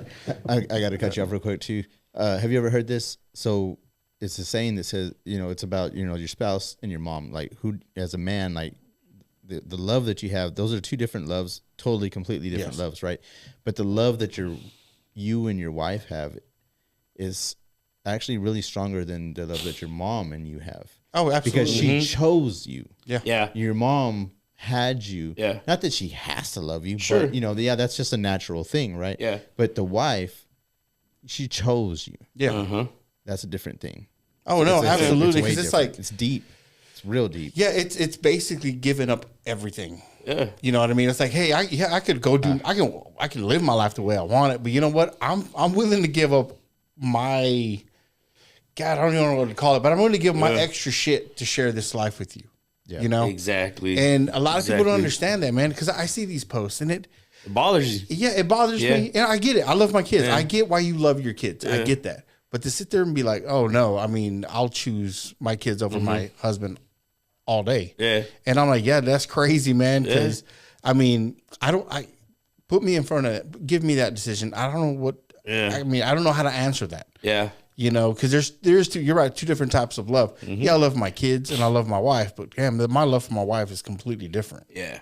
You know, and it's like, I love you, but you know, this is my, how can I put this, man? I'd fucking kill somebody. That's your forever. Yeah. Well, it's even more than that. I mean, it's crazy. It's crazy to say that. It's your forever. He goes, I'll kill You know, somebody. yeah. You know, it's like, oh man, it's like you want to, hold on, you want me to defile myself to do something, right? Sure. And it's like something, you want me to give up my morals, that something I'll never do. Yeah. I'll never fucking do that. Yeah. And it's like saying, hey, come on, you know, you can just get another wife. I'm like, I don't think you understand. You don't understand, buddy. There is no other. Yeah. Yeah. I mean, that's a soul. That's like, it's crazy. It's like, dude, I'm not living this soul. Sure. That's mine. You too. know, for us to be able to be here every Wednesday is something, like, to say for your wife, Amy, and my wife, April, because that's we give it's a sacrifice. They sacrifice. They you know, not that we need permission to do it, but at the same time, it's like we're taking time away from them as well. Yeah. You know what I mean? But no, I admire that. Yeah. That's something. That's big on them. Oh, yeah. Their part. Yeah. Big time. Yeah. So, like people are like, well, your wife doesn't get mad. I was like, she doesn't care. Because I mean, it's yes, she cares that I'm here, but just the fact that I'm doing a podcast, she doesn't care the fact she's like, oh, I'm out doing my thing. No, it's not. There's not even anything like that. You know what I mean? Yeah. It's kind of like, man, it's kind of like talking to your brother, right? Or talking to your son, or talking to a family member. It's like, oh yeah, he's over there doing his podcast. Yeah. Not knowing he'll be home later. Yeah. So, I mean, there's been times I get home at like fucking 2, 3 o'clock in the morning, and it's like, you know, and that's not like, well, where'd you go? Yeah. Why were you out so late? Either. You know, it's like, goddamn, it must have been a good podcast. Yeah. And I'm like, damn, because you know, that's dope. What a bro. blessing! What a blessing! That's dope. That's It's a blessing. Exactly. and to sit That's there, a blessing. man, I sit there and have these fucking arguments because like with buddies, right? Not with buddies, but they're like, you know how women get, and I'm like, I have no idea what you're talking about. Yeah. They're like, oh man, you know how they are. They get mad when you don't fucking. I was like, I have no I don't idea have that what you're talking problem. about. Yeah. I was like, dude, what kind of relationship? yeah, are you in? Oh man, I better go because she's gonna get mad. Or you know, hey guys, don't tell her. You know, I wouldn't hear. And I'm like, what the fuck? What does that even matter? You know, what I mean? You know, it's gonna go on YouTube, right? You know, it's just that, like, it's hard to explain when people like. I feel you. But that's it. I mean, I guess I feel you. yeah. And you know, I think that like my last relationship, I thought that one was gonna work. You know what I'm saying? I thought I was gonna get married. I thought I like that was it for me. You know, and I think that's why I've been single for 8 years because you know what I mean? Like that one was rough, but I can admit my wrongs, and I will say that. And that was one thing that you brought up that it was a learning. It was a learning experience. Yeah, but it was my kids are everything to me, bro. To this day, they still are. Yeah, you know, I fought for them boys. Yeah, I'm on that same track. You know what I mean? So I was like, I was there's no fault to that. No, I mean, yeah, but I mean, I made like I would say like, you know what? Like if you want to leave, there's the door. As long as I got my kids, I'm good. Yeah. That was my saying, Oscar. That was my go-to. And when my dad corrected me, bro. When she left, he's like, you know what I mean? He was like, yeah, that's fine. But it's like your mom said, these kids are gonna grow up, they're gonna find somebody else. Yeah. And then who are you gonna be? You're gonna grow old by yourself? Yeah. You know, and I was telling Abraham earlier, like they're gonna go visit their mom this weekend. When that door closes, buddy, I'm by myself for the weekend. You know what I mean? My grandfather, my dad's dad. I remember one of the last conversations that we had. He was down here for my brother's graduation. This is like 2004, and I was single, and I remember him telling me, he was like, "You don't have a wife. You're not. What's going on? You don't have a woman." And it's Joto right away. Sorry, we're in 2026 again. But one thing that he's told me, he was like, I just want you to know. He was like, I mean, yeah, it's fun, whatever. He was like, but we're not meant to be by ourselves. He was like, God made a woman for a man. Yeah. He was like, so if you go along life thinking like, oh yeah, I'm fine by myself. He was like, that's not the way it was supposed to be. That's not the way. That's not the way God intended it to be. He was like, God made the woman for the man. For the man. Yeah. Yeah. So it's up to you to go out there and make that happen. Yeah. Yeah. Well, of course you get those fucking some women who's like, oh, they want me to be a slave. And I was like, no. You'll give that up. Yeah. You'll be like, you want to take care of you, man. It's not that they're falling into fucking old 50s norms and shit like that. Yeah. No. When you fall so deep in love that you do for each other, bro. Exactly. It's a compromise. It's give and take. I don't look at what I mean. Like some people look at washing dishes as a woman's job. Like, I don't give a that's damn, everybody's bro. job. I don't want to see. He's been at work all day. I wash the dishes. Yeah, I don't want to see the dishes piled up. Do that anyway. I don't like seeing the dishes. You know, piled up. that was another. Yeah, that was another thing. Is like some nights my mom cooked and some nights my dad cooked. Yep. We saw best. I see my dad in the kitchen washing dishes. You know what I mean? Yep.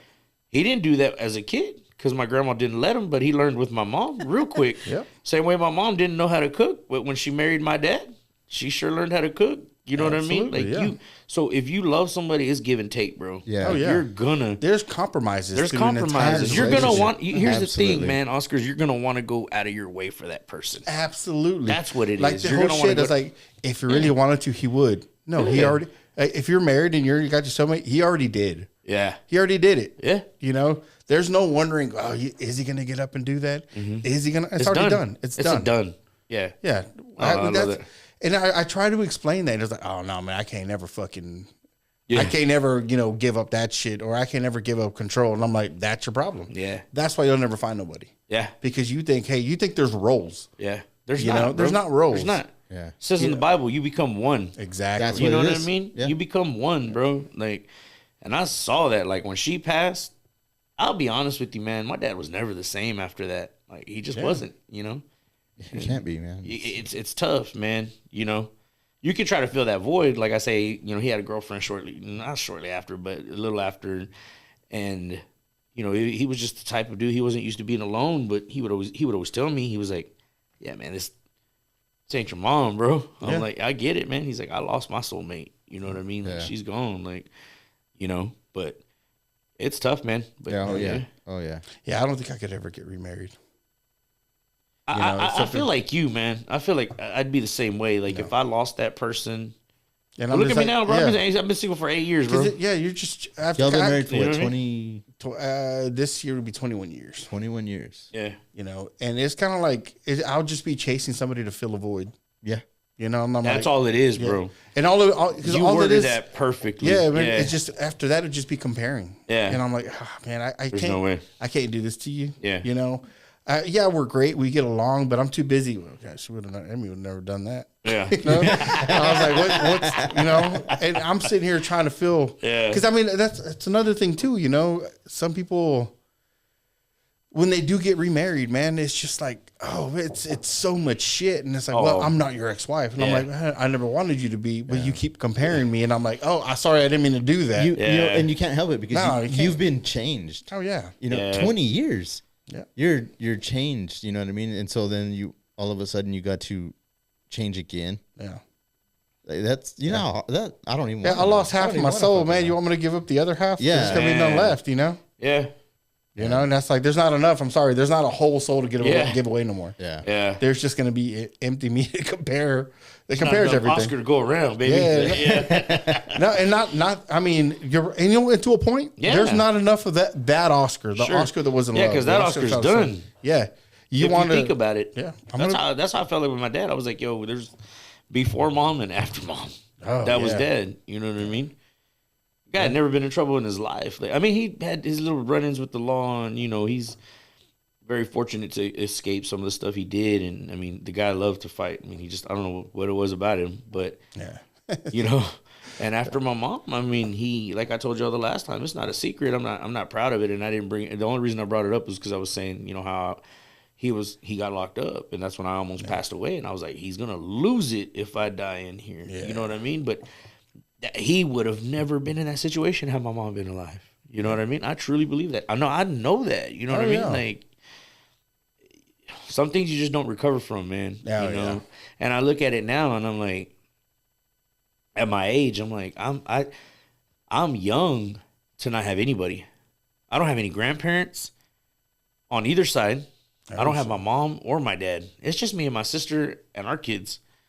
You know what I mean? I got my tias and tios and I love all of them to death, you know, but it wasn't what it was when mom and dad were alive.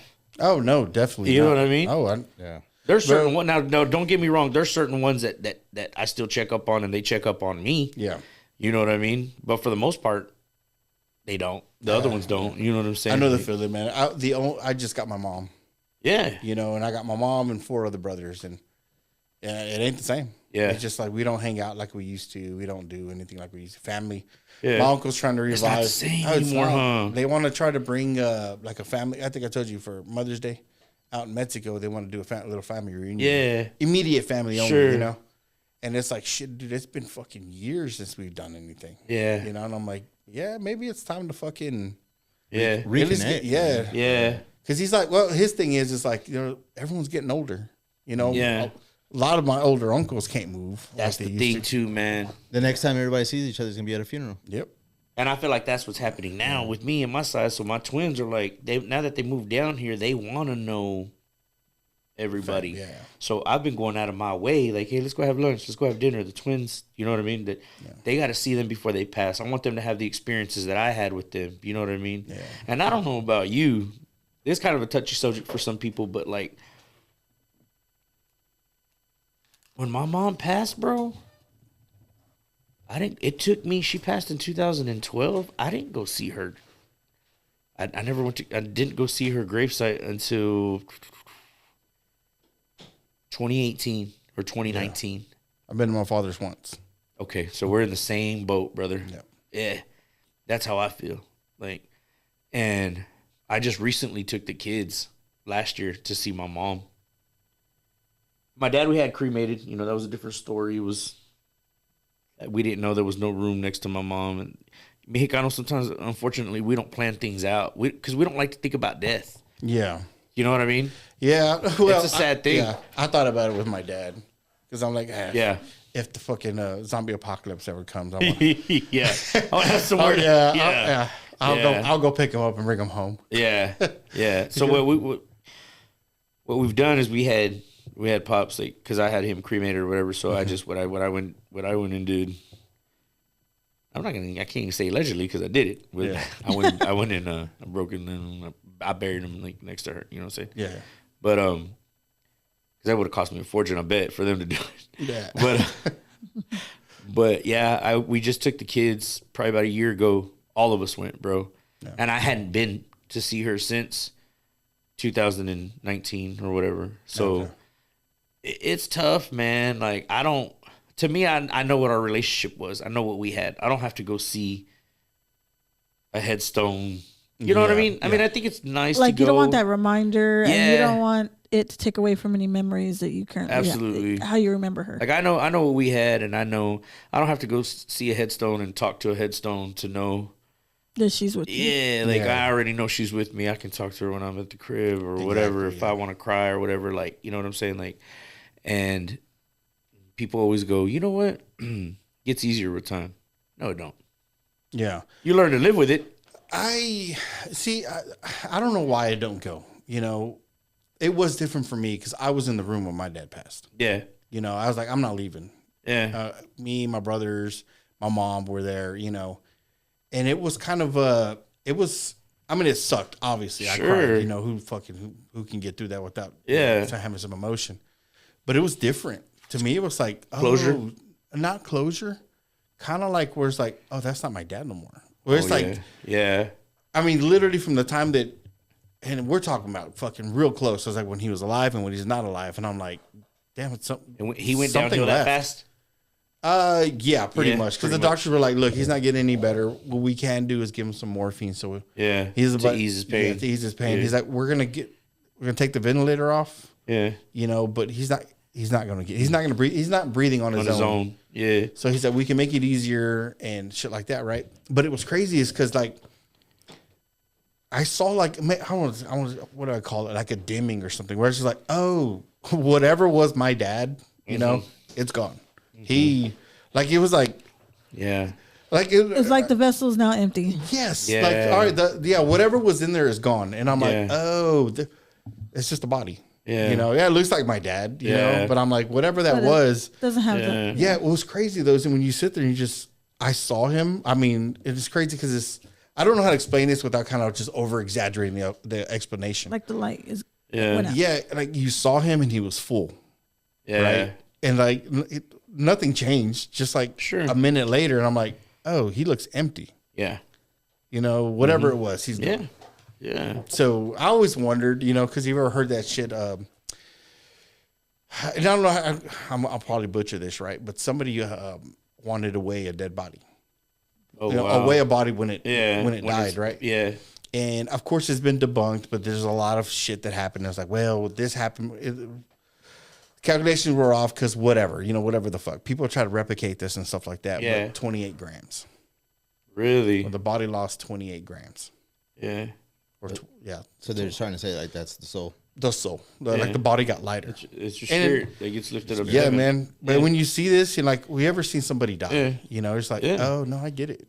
Mm-hmm. You know, of course, my mom kind of freaked me out like fucking 3-4 months later. Of course, she was still crying over my dad, right? Sure. And she said she was sitting laying there in bed and she's like, you know, she was crying. She's like, God, I miss you and stuff like that. But, you know, I wish that you would I wish this feeling would go so I can move on. Mm-hmm. Right. And she said, when I said that, I felt a hand on me. Mm. And she's like, didn't even look. She's like, you know, please, Harvey, just move on. Yeah. You know, I need to move on. Yeah. You know, and I don't know how the fuck I can do this. It's powerful. You know? Yeah. And she's like, when she said that, she felt the hand come off. Yeah.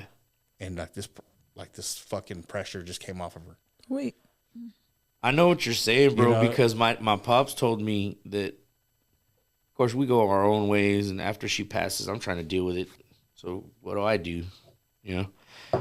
And he goes home to an empty house, and he said he got on his knees. Because he always told my mom, like, you go, I'm going too. We're going together, you know? And I'm like, hey, man. You know what I'm saying? Like, but again, that's where that love thing comes in, that unconditional love that... And he said, man, you know, I think, so my dad had a heart attack after my mom passed. Mm-hmm.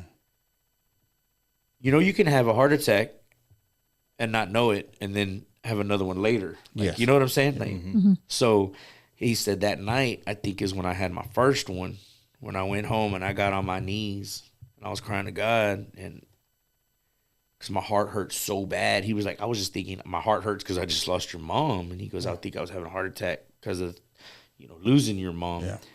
And he goes, I always said that I wanted to go when she went, but he was like, I don't want to go. You know what I mean? He was crying to God. He was like, hey, man, I don't want to go. You know what I mean? I was just kidding, man. You know? But it's true because when you're up until you're facing death, you might think you're ready to go. You know what I mean? And you're really not, you know? So he was like, man, I don't want to go. And then, I think, a few days later, he was complaining of chest pains. And then we took him to the hospital or whatever. And boom, they were like, yo, you had a heart attack the other day. They can see all of that. They're like, you're going to emergency surgery in the morning. So they took him in and he had a heart attack. And it was crazy, but that happens. Like people die of heartbreak. Yeah. Oh yeah. That's a real thing, bro. That's a real animals, thing. Dogs. Yeah. Have died. Like their owner dies, and all of a sudden the dog dies. Soon Wasn't after. there? What was that fucking actor, man, that died here not too long ago? Died in his house. He goes, they could tell that his wife passed. Yeah. And then he passed. I saw that. Yeah. That was all over the news. I can't remember which actor. I think I remember the story though. Dennis something Hoffman. Was it in New Mexico? No, I know it's California. California. Yeah, it was California for sure. Yeah. Yeah. Because they thought it was foul play. Yes. You know what I mean? Because the bodies were in different places, I think, if I'm not mistaken. I think this one he was holding her. Oh, was he? He was holding her and he passed. Yeah. And I'm like, damn, they died. But, I mean, I get it, dude. Fucking dying of a broken heart. I get it. Yeah. Especially when you got a weak heart like me. You know? But, I mean, fuck, it's crazy, dude. It is. It's crazy, man. How you can just love somebody that much, man, and then fucking die from a broken heart. Man. But people would understand that when they find the soulmate. Well, it takes a toll. Yeah. Oh, fuck yeah. I know this last time when my dad passed, I know that was probably, I'm not going to say that, I took it harder when my mom passed too, bro. Don't get me wrong. But I think I took it even harder when my dad passed because he was the last of what I had in this world. Yeah. Oh, yeah. You know what I mean? So she was gone. And her mom, who raised me like a son, my grandmother, Hermelinda Sanchez, bro, rest in peace. She raised all of us grandkids, bro. And when she passed, she was the ordained pastor that I was telling you about. Yeah. And I wish I could have been there to see that one. And again, I was in the freaking oil field, bro. And I get the phone call. My sister's like, she's only got a few hours to live. And I'm like, I'm trying to get there. I'm calling my boss. I'm like, I'm leaving location, dog. He's like, man, you can't. You're running the crew. And so by the time he gets there, my sister called and she had passed. But anyway, point being is she was gone. That was my second mom, Yeah. And then I just had Pops, So when he passed, that's all I had left, bro. So, man, you're talking about he passed away. I got a DWI. I lost my job at the dealership. Bam, bam, bam. Yeah. You fall in a rut, bro. Oh, yeah. Life is over, you think, buddy. And I remember man, I was boozing hardcore, bro. And I was living with Rudy at the time, my primo. And he would get mad at me, bro. He's like, yo, you need to get up. Just wash yourself, dog. Go look for a job. And I'm like, fuck you, man. You got both parents. You know what I'm saying? Yeah. Unless you've gone through it, you don't know what it is, bro. And it took me a little bit, man, to get through it. And that's when I told you I had already started working out. And then that's when I dove into it even more so. But my pops always told me, man, the thing about you, man, he goes, you're a lot like me. You know when to turn that switch on. You know when it's time. Yeah. You know what I mean? You can mourn and you can wallow in your whatever, but you know when it's time to turn that switch on and get up, buddy. Hey, Levantate, get up and let's go. And it was, man. It took me a couple of months. I'm not gonna lie, but then I was like, you know what, man. But every day I will tell you this: I was boozing it up. You know what I'm saying? And I wasn't even really going out so much. It was just there at the house. Yeah. But I would get up the next day and I would do my workout routine. And I'd go to the park and I would walk 4 miles. You know what I mean? Yeah. But then I'd booze it up again. When I got home. Yeah. And so you just fall in a rut. But then one day I was just like, you know what, man? Enough's enough. Enough's enough, baby. It's time to go to work. And that's when I called him up at the oil field. I was like, yo, because they had offered me a job. They came and bought a truck from me. Uh-huh.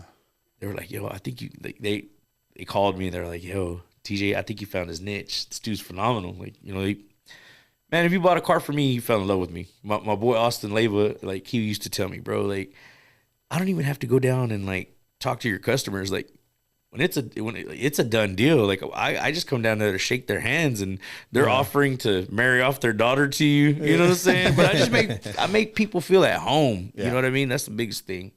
That customer service. Yeah, bro.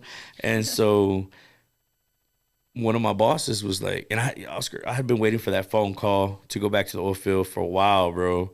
But then I started having success in the car business, like good success, bro. And I was like, nah, I told him, I was like, you know what's crazy, man? So-and-so, like, I've been waiting for your phone call for almost 2 years now. Y'all never called me, bro. This is home to me now. I'm glad you came and bought a truck from me. I'm glad you enjoyed the experience. And I'm glad that you want me to come over there and be over there. But respectfully, notice I said respectfully, I think I'm good where I'm at, but I'll give you a call if anything ever changes. And you know what I always learned? Not to burn bridges, bro, because you might need to cross that bridge again, baby. Yep. And so after all that, I called him and I'm like, yo, you still take me on? Yeah, come on, got you. And I dove into it, bro, and I was working 35 days straight just to get my mind clear. Well, I'll get back on my feet financially, but being out there for 5 weeks changes your focus. Yeah, man. And I was getting my sanity back. Yeah. And I'm working. And my pops always used to tell me, you know what'll make you feel better? You know what's going to help you get over a heartache or this and that? Put some money in your pocket, bro. You'll feel better, you know? Because you can provide, you can do this, you can do that. Yep. And, man, being out there for 5 weeks and then just working out and eating right and, like, I cut out all the booze, bro. Yeah. And it helped me get my sanity back. And I did it for like 2.5 years, I think. But, you know, gracias a Dios, we're here where we are now. And fucking A, man. What it do Wednesday, baby. That's what right. it do Wednesdays, right. You say money can't buy happiness. You don't know how to shop. Yeah. Man, TJ, dude, I appreciate you coming on, dude. Hey, man, thank you for having me, bro. Always such a good story. I love it, man. Thank you so much. Like, I just try to share my experiences and my upbringings with other people, so you know what I mean. Like, yeah, dude. Fucking they can glad see to hear them. why I'm the guy who I am today, and like, you know, maybe somebody is going through something they can take. Absolutely, you know, that's another thing, man. That's another thing is like the people can take from it. Yeah, yeah. But people are like, you know, I get hit up on Facebook all the time, like, oh man, you're such a great father, or whatever. You see my pictures. Well, I have you too now, and so. You know, my kids are my world, bro. And, man, shout out to fucking Nick SAMARIPA's my oldest, bro. That guy's my co-parent. Like, he was 5 years old, and the twins were newborns, and his brother Christian was 2, and he wanted to learn how to change their diapers and feed them bottles, bro, at 5 years old, bro. I'm like, what other kid does that? And I've been single pretty much off and on for years, man. And that kid, I call him my best friend. Because me and my dad were best friends. He's my best friend, bro. That guy's my best friend, this whole wide world. And he's my co-parent because he helped me raise those boys, man. Like, if it wasn't for him, there was some times, man, where it was tough, you know. Yeah.